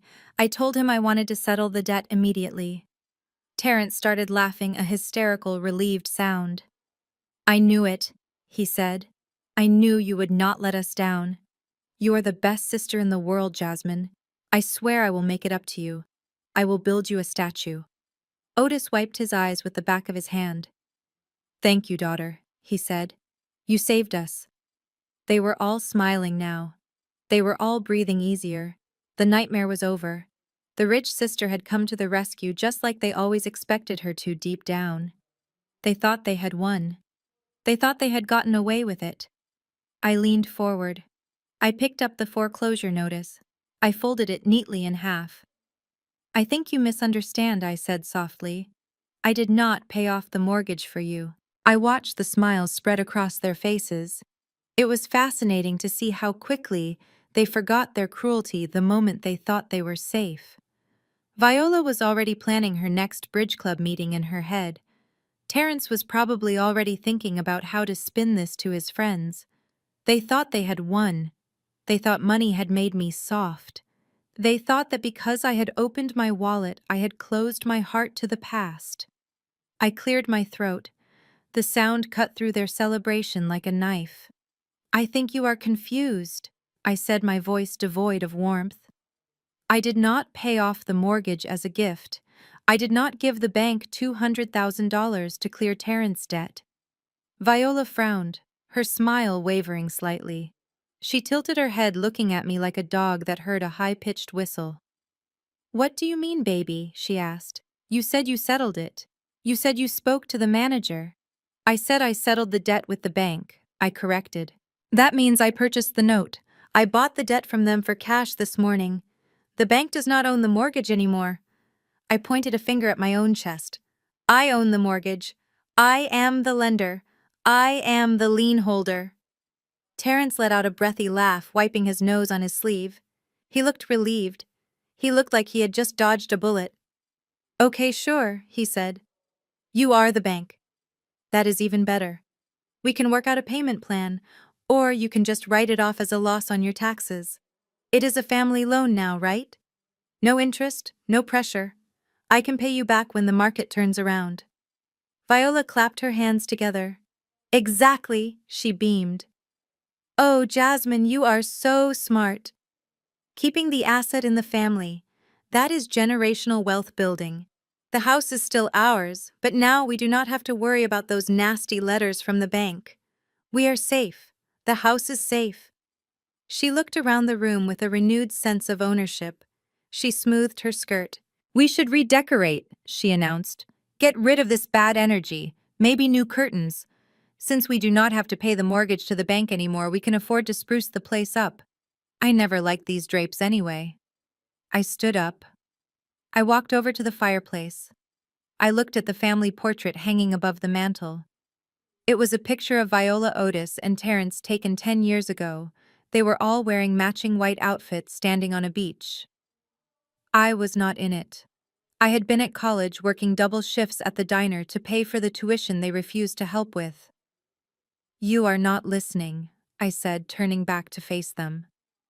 The room went quiet again. The air grew cold. "I did not buy the note to save you," I said. "I bought the note because I wanted to control the asset." Viola's smile faltered completely. Her hands froze in mid-clap. "What do you mean, control the asset?" she whispered. "I mean that since the loan is in default and has been for 6 months, I have the legal right to accelerate the debt," I explained. "I have the right to demand full payment immediately, and if that payment is not made, I have the right to foreclose." "But you would not do that," Viola said, her voice trembling. "We are your family. You just said you bought it so the bank would not take it. You are my daughter. You would not put your own mother on the street." "I bought it so the bank would not take it," I agreed. "Because I wanted to take it." I walked back to the table and picked up the pink foreclosure notice. I held it up. "I am exercising my right as the lender," I said. "I am calling the loan." You owe me $200,000 plus interest plus legal fees. Can you pay me right now? No, Terrence squeaked. You know we cannot. Then the foreclosure proceeds, I said. But where will we live? Viola cried, looking at the walls as if they were melting. This is my house. I have lived here for 30 years. I raised you in this house. It is not your house, Mom, I said, my voice cold and hard. It has not been your house since Terrence signed it away. It was the bank house. And now it is my house. I looked her dead in the eyes. And I am selling it. You have 30 days, I said, my voice cutting through the hysteria in the room like a cold wind. The eviction notice is effective immediately. By January 24th, this house must be empty. Broom clean condition. No furniture, no personal items, and definitely no people. Viola made a sound that was less like a cry and more like a shriek of a banshee. She lunged forward, grabbing the edge of the dining table for support, her fake Louis Vuitton bag sliding unnoticed to the floor. Her face was a mask of contorted rage and disbelief. The sophisticated buckhead matriarch was gone, replaced by a cornered animal. You ungrateful heifer, she screamed. How dare you? I gave you life. I carried you in my body for 9 months. I fed you. I clothed you. And this is how you repay me, by kicking your own mother out into the street in the middle of winter. You are evil, Jasmine. You are a demon. I watched her tantrum with the same detached interest one might watch a reality TV show. It was a performance I had seen 1,000 times before. Whenever she lost control, she played the victim. Whenever she was wrong, she screamed about gratitude.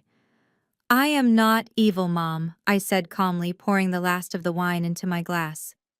I am just a businesswoman protecting her investment. You taught me that. Remember, you always said feelings have no place in finance. Well, this is finance. You are putting us on the street, she wailed, turning to Otis for support, but finding none. Otis was sitting on the sofa staring at his hands, his spirit broken by the realization that his son had gambled away his legacy. We will be homeless, Viola sobbed. We will be destitute. My friends will laugh at me. The church will shun us. You are destroying our lives because you are bitter. You are a bitter, lonely girl who hates her family. I stood up and walked over to the window, looking out at the rain-slicked driveway, where I had been forced to park my car around the corner just hours ago. Do you remember 7 years ago, Mom? I asked, not turning around. Do you remember the night you found out I had switched my major to computer science instead of pre-law? Viola stopped screaming. She sniffled, wiping her nose with a cocktail napkin. That was different, she muttered. You were throwing your life away. I was trying to save you. You came into my room at 2 in the morning. I continued, turning back to face her. You had a box of black trash bags. You pulled my clothes out of the closet and threw them on the floor. You told me that if I was going to make stupid decisions, I could make them under someone else's roof. You told me I had 1 hour to pack and get out. I walked closer to her. It was raining that night too, Mom. Just like tonight. I begged you. I told you I had nowhere to go. I told you I had no money because you controlled my savings account. Do you remember what you said to me as you locked the front door? Viola looked away, refusing to meet my eyes. You said, "You need to learn how the real world works, Jasmine. The real world does not care about your feelings. It cares about results. Sink or swim." I leaned in close so she could see the absolute lack of sympathy in my eyes. Well, Mom, I swam.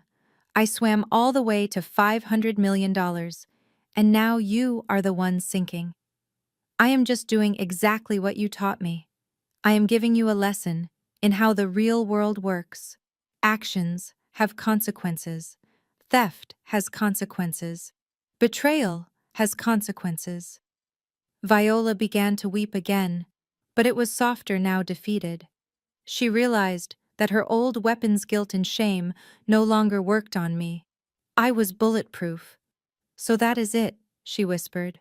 You are just going to leave us to freeze. You are going to let your father sleep under a bridge. I looked at Otis, He looked old and frail. He had failed me, yes. He had been a coward, but he had not been malicious. He was just weak. And while I wanted justice, I was not a monster. I never said you were going to be homeless, I said, reaching into my bag one last time. Viola's head snapped up. Hope flickered in her teary eyes again, desperate and pathetic. I have made arrangements, I said, pulling out a set of keys. They jangled loudly in the silent room. I am not heartless, Mom. I would never let my parents sleep on the street. I have secured a new residence for you. It is fully paid for. Rent is covered for the next 5 years. You can move in tomorrow. I held up the keys. They were simple silver keys. No fancy fob. No Mercedes logo. Viola reached for them, her hands shaking. Oh, Jasmine, she breathed. I knew it. I knew you would not abandon us. Where is it? Is it the condos in Midtown? Or maybe one of those nice townhouses near the park? I smiled. It was the smile of the wolf who had finally cornered the sheep. Not exactly, I said. I dropped the keys into Viola's open palm. They landed with a light metallic clink. They did not feel heavy like the keys to a mansion. They felt light. They felt like survival. They felt like the bare minimum. Viola stared at them. She turned them over in her manicured fingers, looking for a remote entry fob or a luxury emblem. There was nothing. Just 2 simple silver keys on a plain wire ring. Where is this? She asked, her voice trembling with a mix of hope and dread. You said it was paid for. Is it the high-rise downtown? The one with the concierge? I shook my head slowly. It is an apartment complex in East Point, Mom, I said. The Gardens. Unit 2B. It is a sturdy brick building, 2nd floor walk-up. It has a bus stop right in front. You will need that since the repo man is coming for the Mercedes tomorrow morning. Viola choked. She looked as if I had just slapped her. East Point, she gasped the name, tasting like poison in her mouth. Jasmine, you cannot be serious. East Point is for regular people. It is for the help. It is miles away from the country club. It is miles away from my friends. I cannot live in East Point. I am Viola Brooks. You were Viola Brooks of Buckhead, I corrected her. Now you are Viola Brooks of East Point. It is a 1-bedroom apartment, Mom. 600 square feet. 1 bathroom. A kitchenette with a stove and a refrigerator. It is cozy, it is safe. And it is fully paid for, 5 years in advance. You will have a roof over your head. You will have heat. You will have water. That is more than you gave me when you kicked me out into the rain. 1 bedroom, she shrieked, her vanity overriding her survival instinct. But where will we put our things? Where will I put my clothes? My furniture? We need a guest room. We need space to entertain. You do not have furniture, Mom, I reminded her. The bank owns the furniture. You are taking your clothes and your personal items. That is it. You will have to share a closet. You will have to downsize.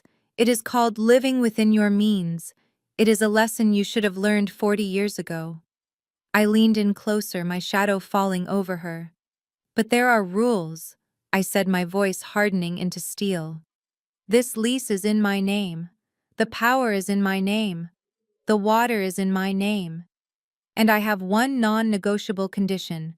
If I find out that you have given Terrence a single dime, if I find out he is sleeping on your couch, if I find out you bought him a sandwich with the grocery money I send you, I will terminate the lease immediately. You will be on the street that same day. Do you understand me? Viola began to weep into her hands. But what will the ladies at church say? She wailed, rocking back and forth. They think we are wealthy. They think we are pillars of the community. If they find out I am living in a 1-bedroom apartment in East Point, they will laugh at me, Jasmine. I will be a laughingstock. I cannot show my face at Sunday service. You are humiliating me. You humiliated yourself when you let your son gamble away your dignity, I said. Otis stood up from the sofa. He walked over to Viola. He looked at the woman who had controlled his every move for 3 decades. He looked at her tears, and for the first time I saw no sympathy in his eyes, only exhaustion. He reached down and gently took the keys from her trembling hand. He held them tight in his fist. "It sounds peaceful," he said, his voice quiet but firm. "No mortgage, no keeping up appearances, no lies, just a place to sleep." "Thank you, Jasmine. We accept." "Otis." Viola shrieked, looking up at him in betrayal. "You cannot be serious. We are accustomed to a certain lifestyle." "That lifestyle is gone, Viola." He snapped, his voice cracking with the strain of finally finding his spine. "It was a lie. It was a... We are broke. We are old. And our daughter is offering us a lifeboat when we deserve to drown. I am taking it. You can come with me and learn to be humble, or you can stay here and wait for the sheriff to drag you out. It is your choice." Viola slumped in her chair, defeated by the reality of her husband finally standing up to her. She looked at the keys in Otis' hand with loathing, but she did not argue. She knew he was right. She had nowhere else to go. The fantasy was over. I watched them for a moment. The fallen queen and the tired king accepting their exile. It was done. They were handled. They would be safe, but they would no longer be proud. I turned my head slowly. My eyes locked onto the man still kneeling on the floor, wiping snot from his face. The source of the rot. The golden child who had turned into rust. "Now, Terence," I said, my voice dropping an octave, "it is your turn." I turned my full attention to the man kneeling on the carpet. Terence looked up at me, his eyes bloodshot and swollen. He looked like a child who had broken a vase and was waiting for the punishment. But this was not about a vase. This was about felonies. I reached into my bag one last time. I did not pull out a check. I did not pull out a gift. I pulled out a thick document bound in blue legal backing. It looked official. It looked heavy. I dropped it on the table in front of him. It landed with a sound that signaled the end of his life as he knew it. "Do you know what wire fraud is, Terence?" I asked, my voice calm and conversational. "It is when you use electronic communications to steal money. Like when you transferred the equity from this house into your crypto wallet. That is a federal crime. And identity theft. Using my social security number to open credit cards. That is another federal crime. And bank fraud. Forging mom and dad's signatures on loan documents. That is the trifecta." I tapped the blue folder with a manicured fingernail. "I have it all right here," I said. "The IP addresses, the transfer logs, the forged signatures compared against real ones. I hired a forensic document examiner, Terence. He is very good. He used to work for the FBI. In fact, he told me that if I handed this file to the U.S. Attorney Office, you would be looking at a minimum of 10 years in federal prison. Maybe 15 if the judge is in a bad mood." Terence let out a strangled sob. He grabbed the leg of the coffee table as if the room were spinning. "No, Jasmine, please," he begged, his voice cracking. "Not prison. I cannot go to prison. I am not built for that. They will kill me in there. I am your brother. You cannot send your own brother to jail." "You stopped being my brother when you stole my identity," I said coldly. "You are just a criminal who shares my last name.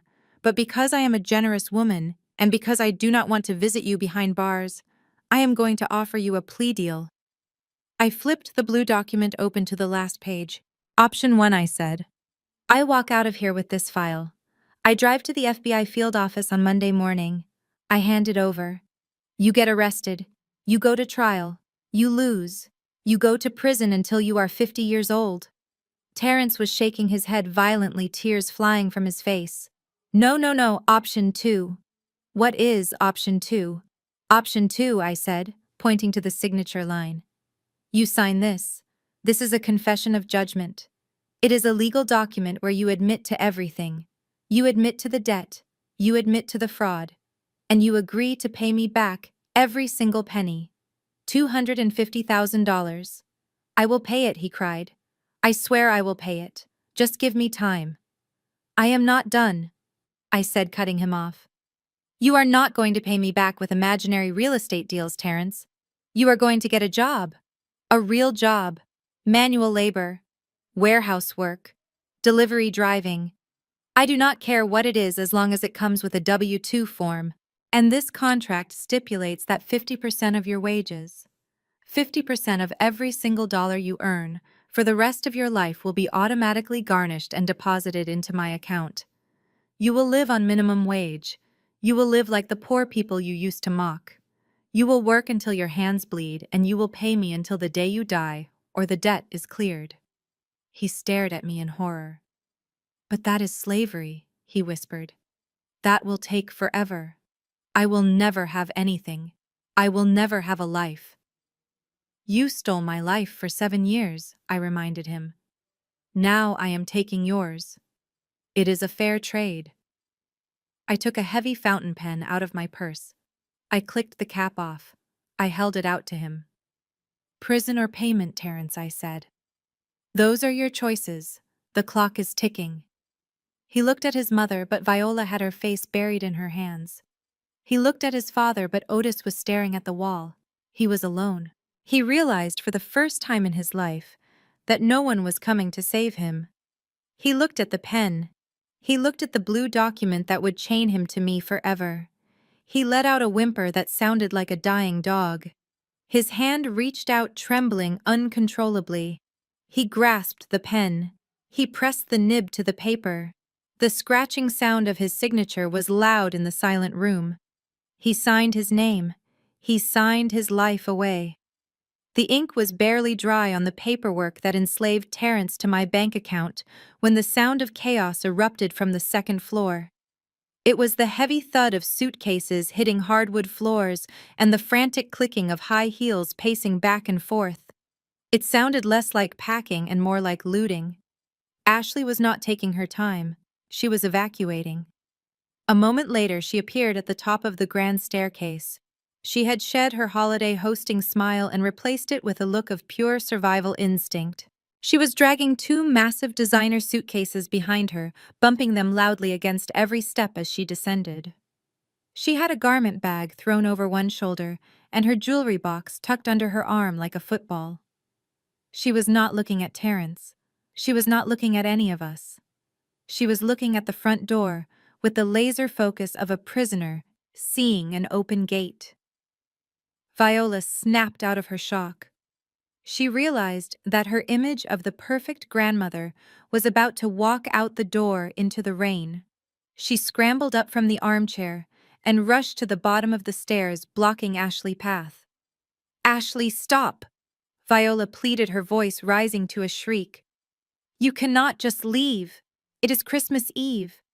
The children are sleeping. You cannot take my grandbabies out into the storm." Ashley did not slow down. She reached the bottom step and kept moving, forcing Viola to back up. "Watch me," Ashley spat. "I woke them up. They are in the car.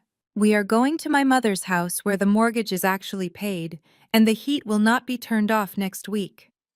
Viola grabbed the handle of one of the suitcases, trying to physically anchor her daughter-in-law to the house.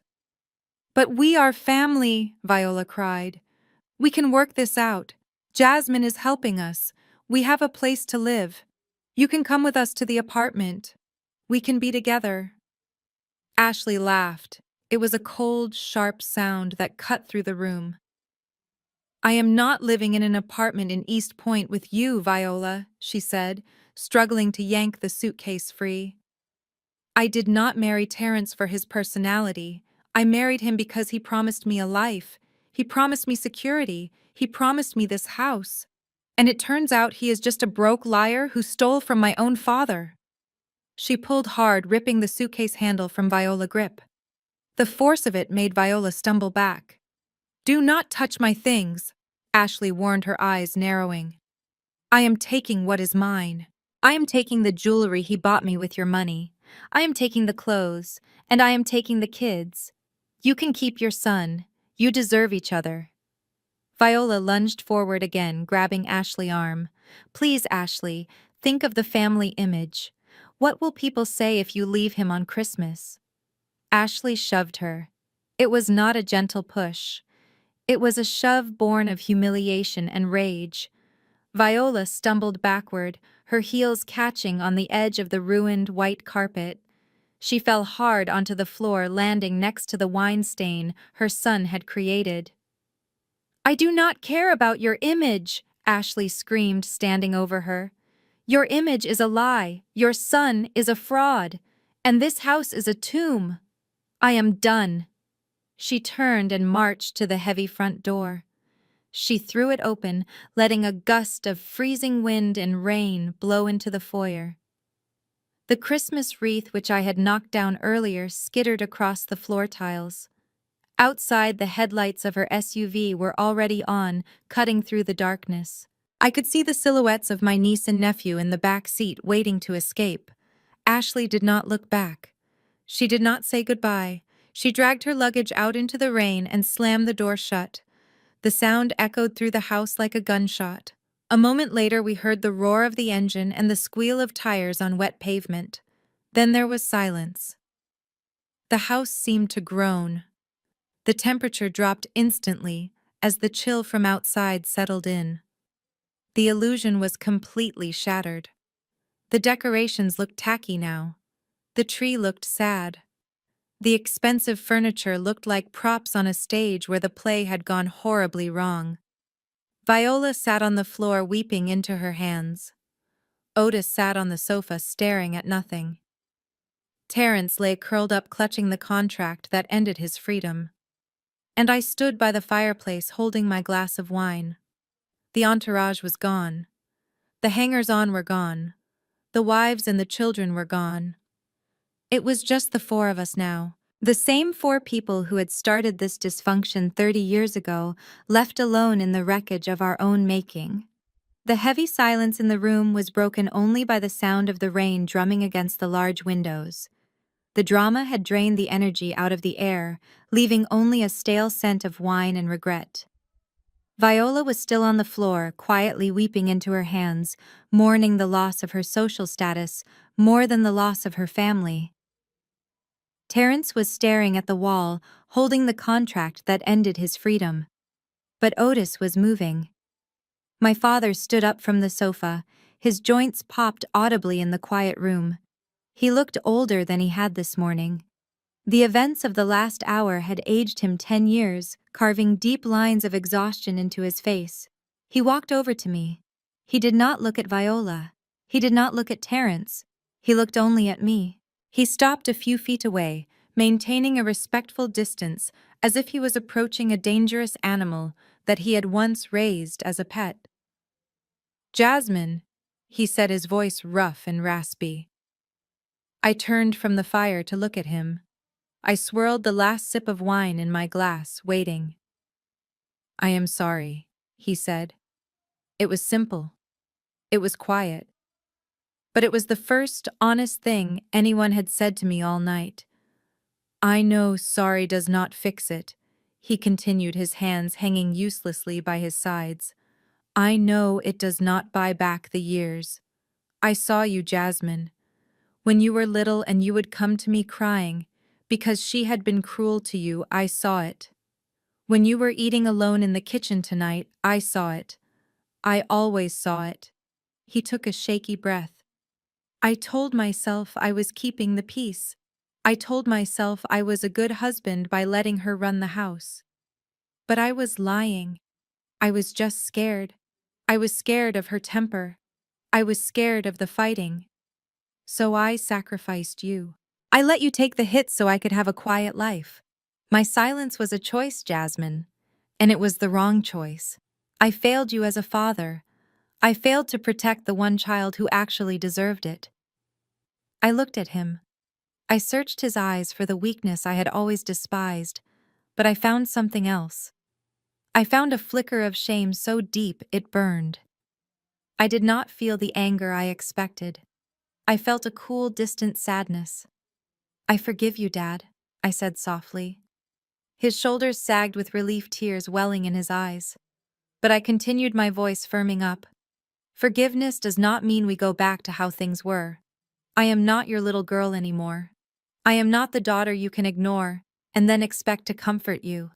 I am a grown woman. I am your landlord. And I am your benefactor. The dynamic has changed. I reached into the inner pocket of my blazer. I pulled out a small white envelope. It was not thick, but it was important. I held it out to him. "What is this?" he asked, taking it hesitantly. "That is a debit card," I explained. "It is linked to a separate bank account I opened in your name only. There is $10,000 in there." He looked at the envelope and then back at me, confusion clouding his face. "Why?" he asked. "You already paid for the apartment. You are paying for the food. Because you need to learn how to stand up," I said.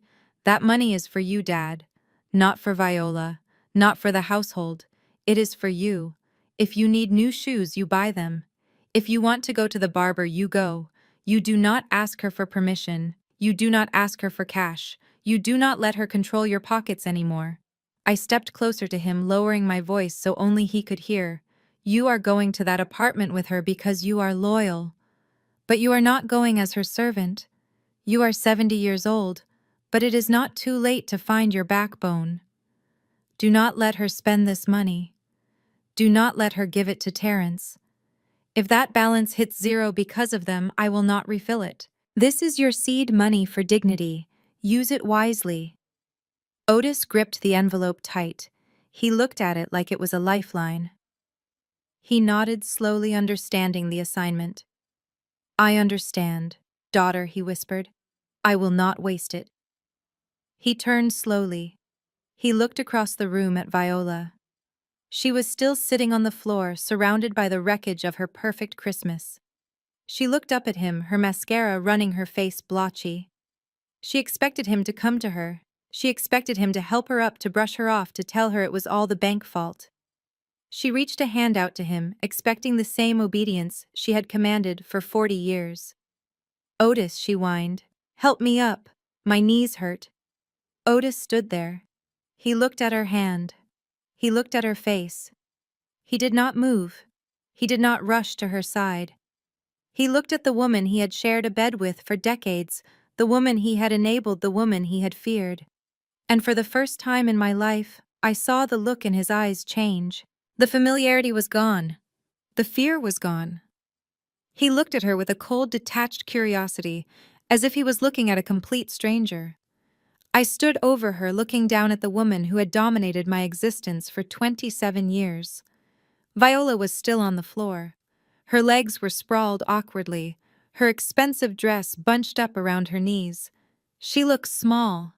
She looked fragile. For the first time in my life, she did not look like a giant. She looked like exactly what she was, an aging woman who had bet everything on a lie and lost. She looked up at me. Her eyes were red-rimmed and swollen.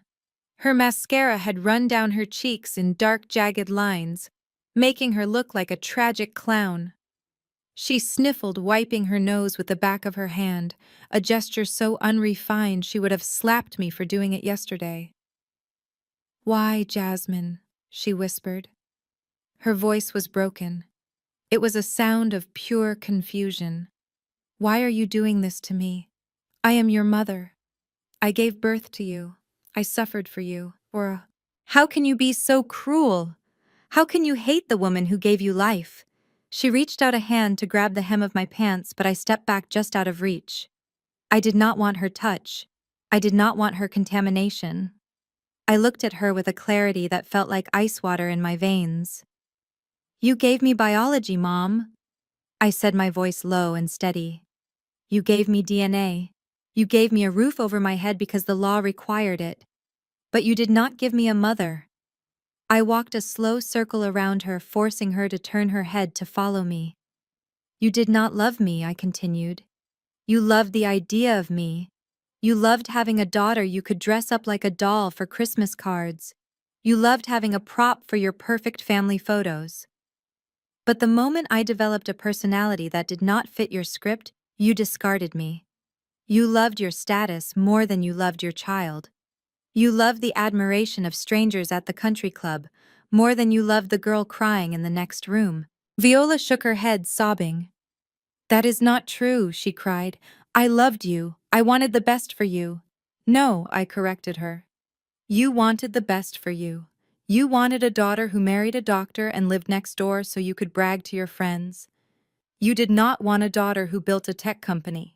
You did not want a daughter who was smarter than your son, because my success made him look bad, and his image was your religion. I stopped in front of her again.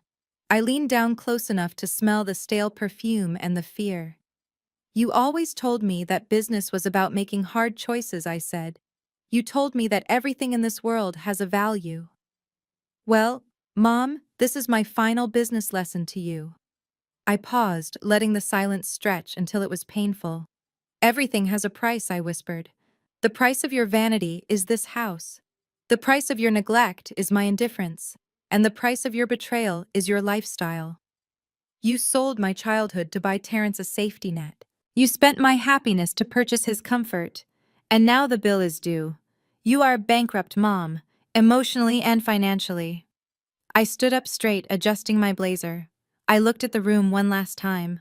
I looked at the crystal chandelier that I now owned. I looked at the white carpet that was ruined. I looked at the empty space on the wall where Ashley had ripped down a painting. It was just a house. It was just wood and stone and drywall. It held no magic. It held no love. It was just an asset on a balance sheet, and I was liquidating it. Goodbye, Mom, I said.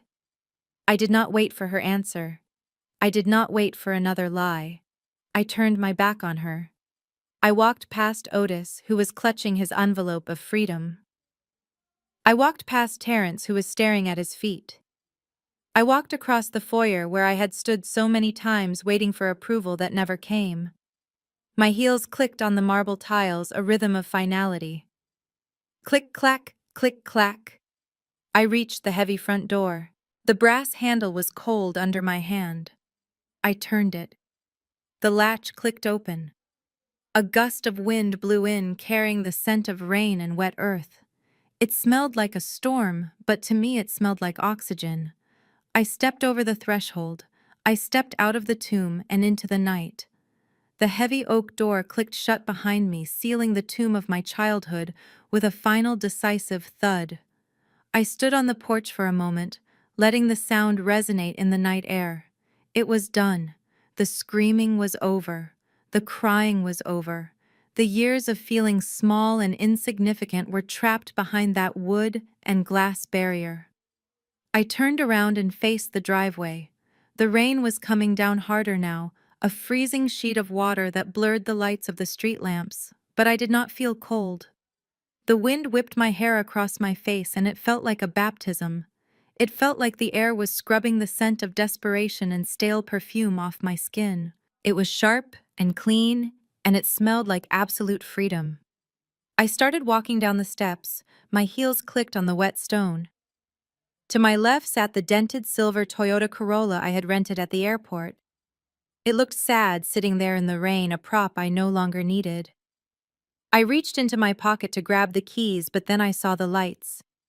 Twin beams of pure white light cut through the darkness at the bottom of the long driveway. They swept across the wet pavement, illuminating the rain like falling diamonds. A low, powerful hum vibrated through the ground. It was not the rattling engine of a rental car. It was the purr of a predator. The vehicle emerged from the shadows, gliding over the asphalt with a ghostly smoothness. It was a Rolls-Royce Cullinan. It was painted a shade of black so deep it looked like a hole in the universe. It was massive, imposing, and utterly magnificent. It rolled up the driveway and pulled to a stop right in front of the porch, completely blocking the view of the Toyota. It dwarfed the rental car, making it look like a toy. The driver door opened instantly. Marcus, my head of security, stepped out. He was a mountain of a man in a perfectly tailored suit, unbothered by the weather. He snapped a large black umbrella open in one fluid motion and walked toward me. He held the umbrella over my head, shielding me from the storm. "Good evening, Ms. Brooks," he said, his voice deep and reassuring. "I trust the meeting went well." I looked at him. I looked at the car. I looked back at the house one last time. "It went exactly as planned, Marcus," I said. "We are done here." He nodded once, not asking questions. He walked me to the back door of the Rolls-Royce. He opened the suicide door, revealing an interior that glowed with the soft warmth of amber ambient lighting. I stepped inside. The transition was instant. The noise of the rain vanished. The cold wind was replaced by climate-controlled perfection. The smell of wet earth was replaced by the scent of hand-stitched leather and expensive wood. I sank into the massage seat. It hugged me. Marcus closed the door with a soft, heavy click that shut out the rest of the world. I was safe. I was in my own fortress now. I pressed a small button on the center console. A panel slid open, revealing a crystal flute and a chilled bottle of Krug. I poured myself a glass. The bubbles fizzed softly, a whisper of celebration. I took a sip. It was crisp and cold and tasted like victory. I pulled out my phone. I ignored the missed calls from unknown numbers that I knew were Terrence trying to beg from a different phone. I scrolled down to a contact saved as Sarah Foundation Director. I pressed call. Jasmine. Sarah's voice answered on the first ring. It is late. Is everything okay? Everything is perfect, Sarah, I said. I am leaving Atlanta now. I just wanted to confirm the transfer we discussed.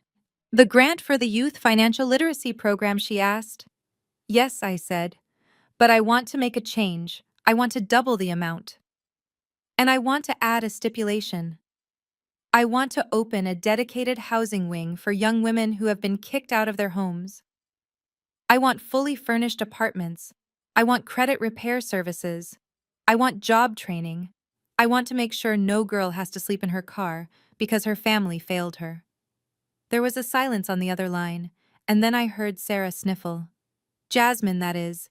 That is incredible. That will save so many lives. Do it, I said.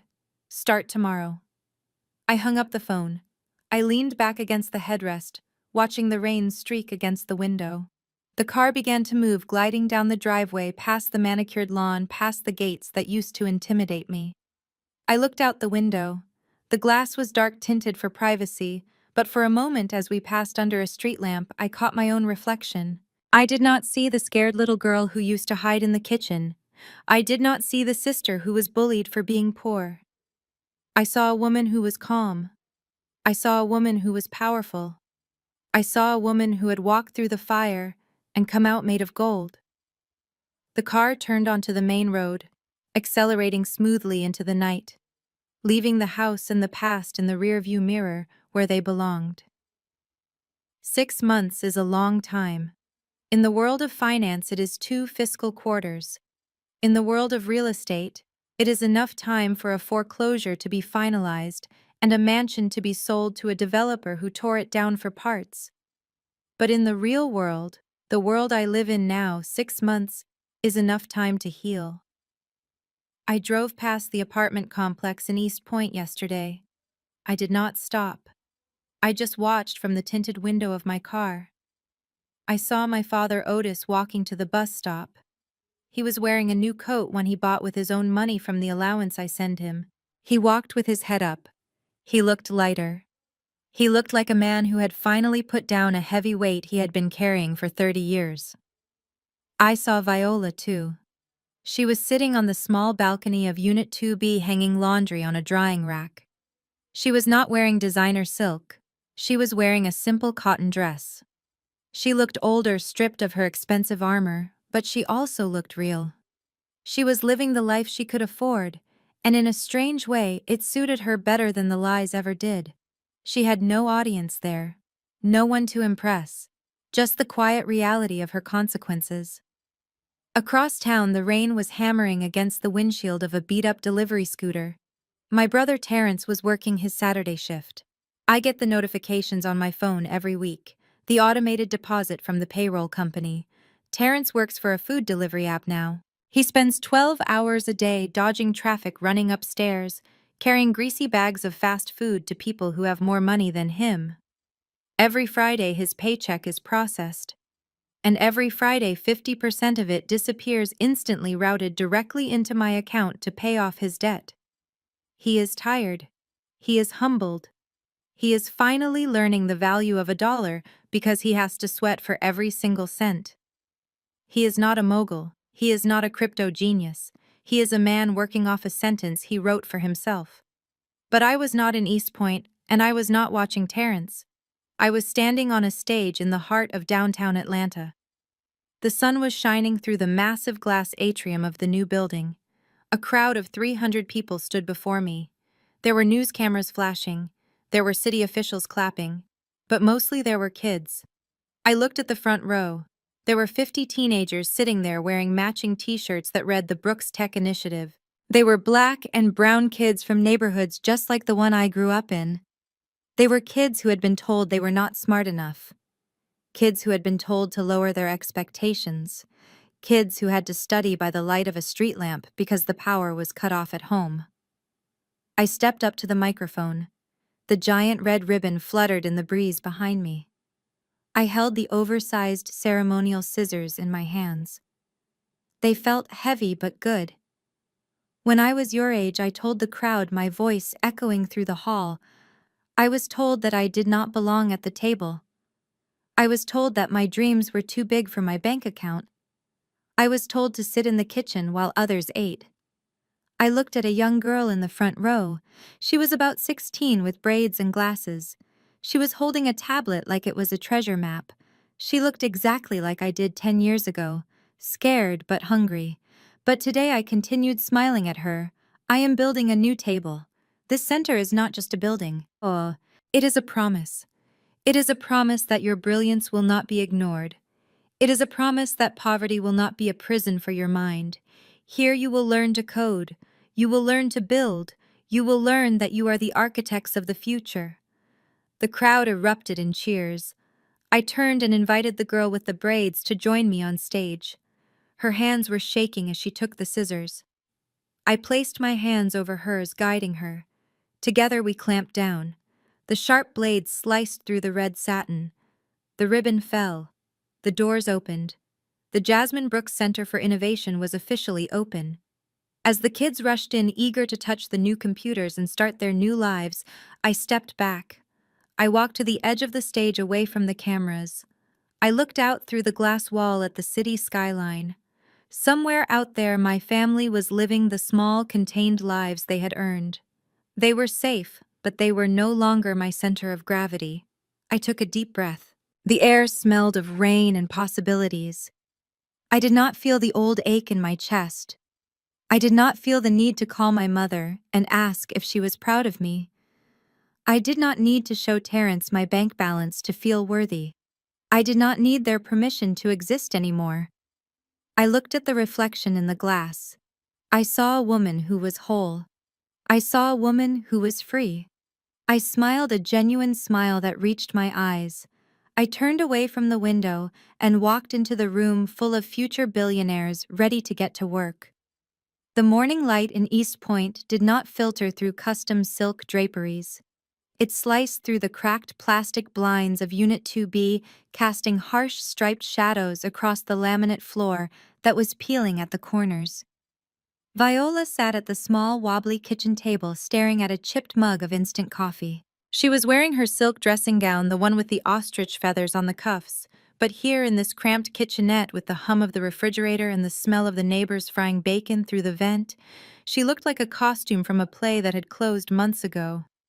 She had not unpacked the boxes. They were stacked against the wall, a cardboard barricade she refused to dismantle. In her mind, unpacking meant accepting. Unpacking meant this was home.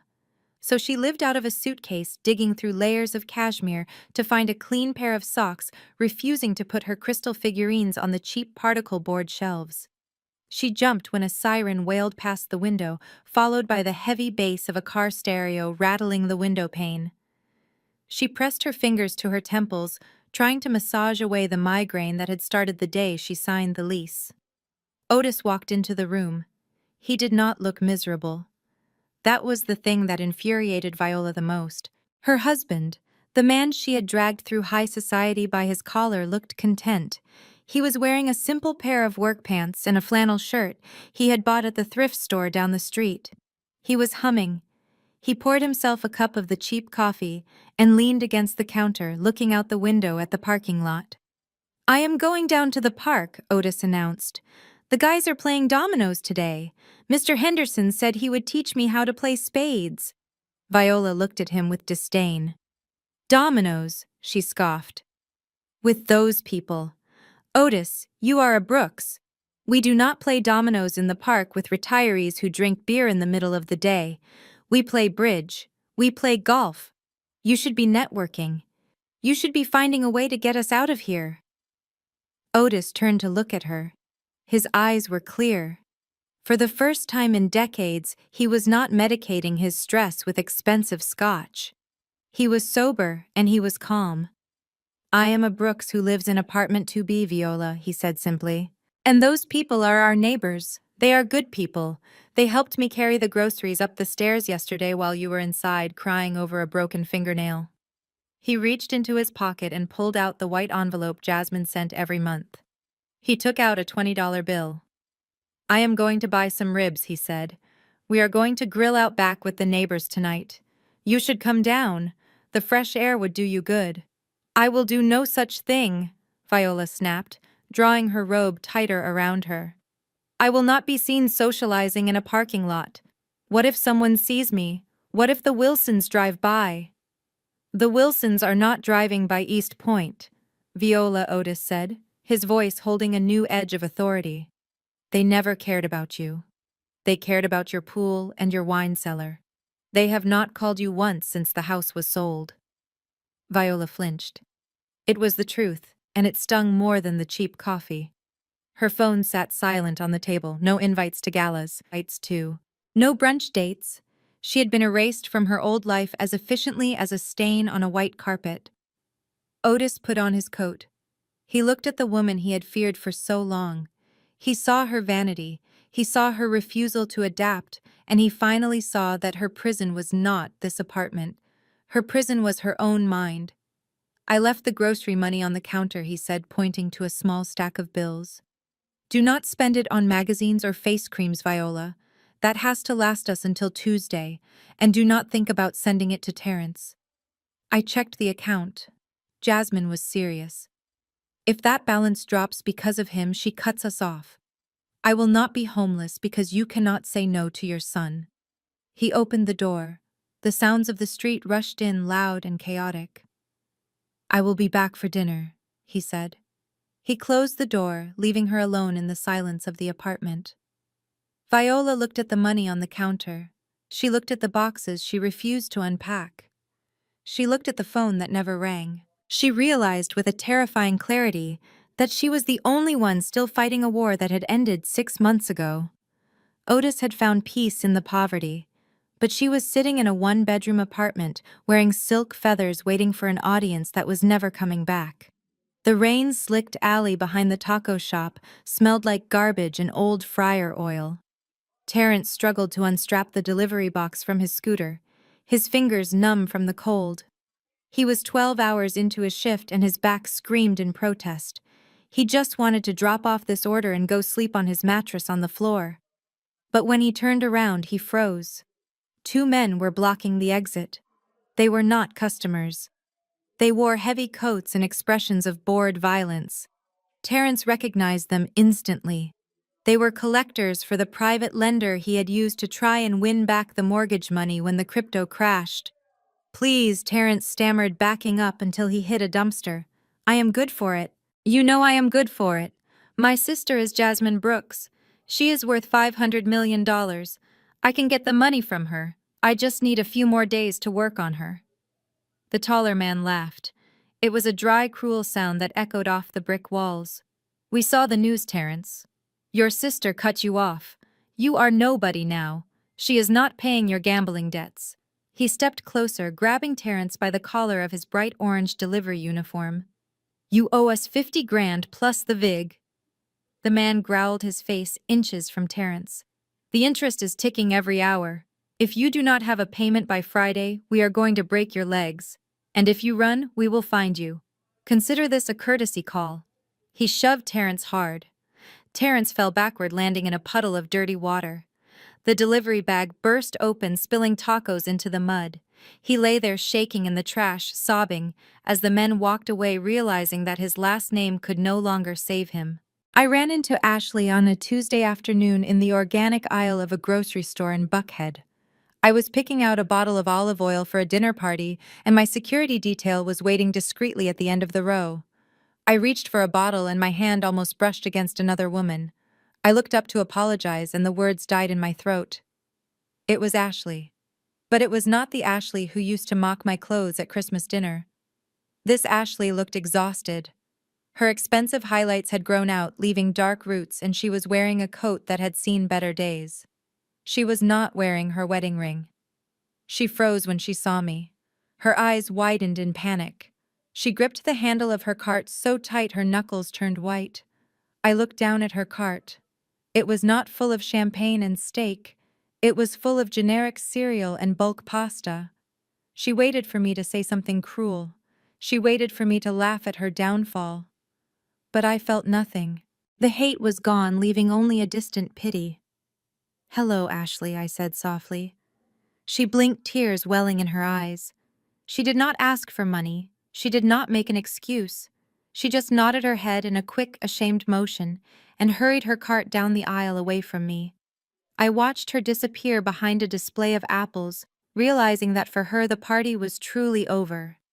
Sunday morning was supposed to be Viola's sanctuary.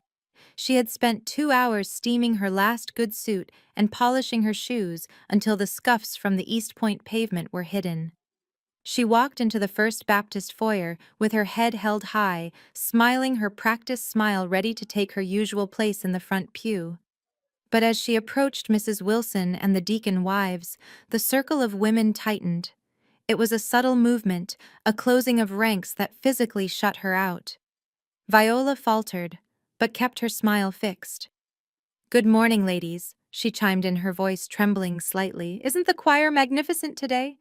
Mrs. Wilson turned slowly. She looked Viola up and down, her eyes lingering on the outdated handbag. "Oh, hello, Viola," she said, her voice dripping with that poisonous southern sweetness. "We were just surprised to see you. We heard you had moved quite far away." The other women exchanged knowing glances. There was no invitation to brunch. There was no offer to sit together. Just a wall of silk and judgment. "We are praying for your situation, dear," Mrs. Wilson added, turning her back. The message was clear. You are poor now.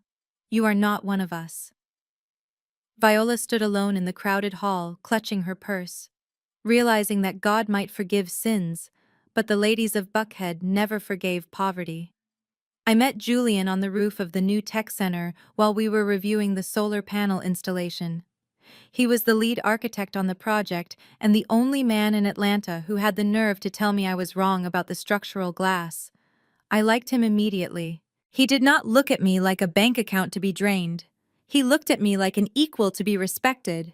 He had paint on his boots and a pencil tucked behind his ear, and he did not care that I was wearing a $5,000 coat.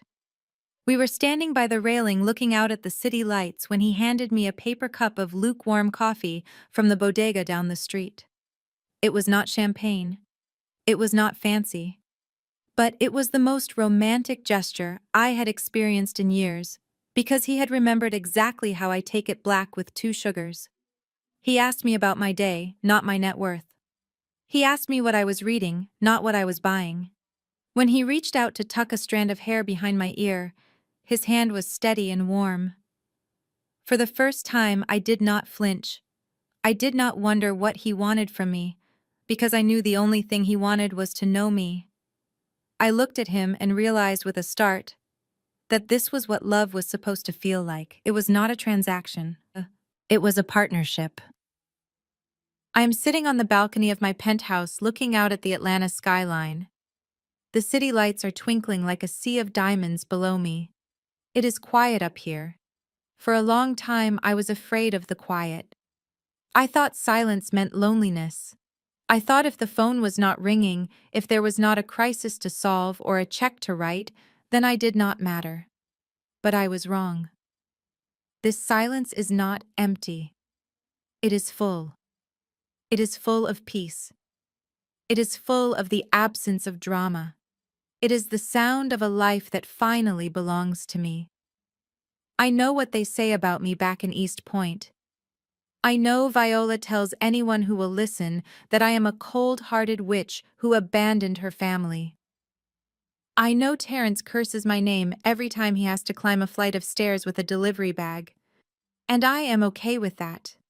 I have made peace with being the villain in their version of the story, because playing the villain for them allowed me to finally be the hero for myself. I spent 27 years trying to buy their love, trying to earn a seat at a table where I was only ever served scraps. I thought if I just gave enough, if I just achieved enough, they would finally see me. But you cannot make people see you when they are blinded by their own greed. You cannot save people who are determined to drown. I look back through the glass doors. Inside the apartment, Julian is sleeping. He does not care about my bank account. He does not care about my last name. He cares about me. That is a wealth I never knew existed. I realize that family is not about blood. Blood is just biology. Family is about respect. Family is about safety. Family are the people who clap for you when you win, not the ones who try to steal the trophy. I stand up and lean against the railing.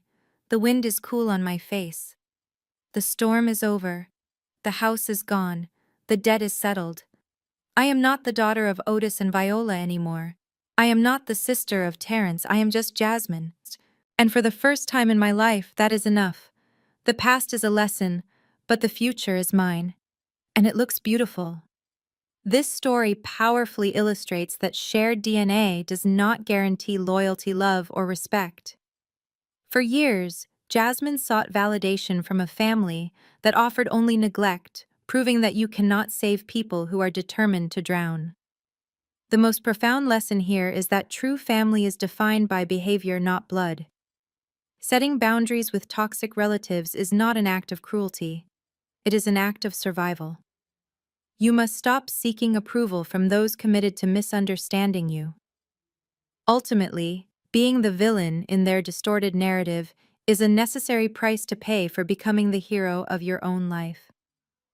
If you are ready to stop setting yourself on fire to keep others warm and finally build the life you truly deserve, hit that subscribe button and share this story with someone who needs the courage to choose themselves today.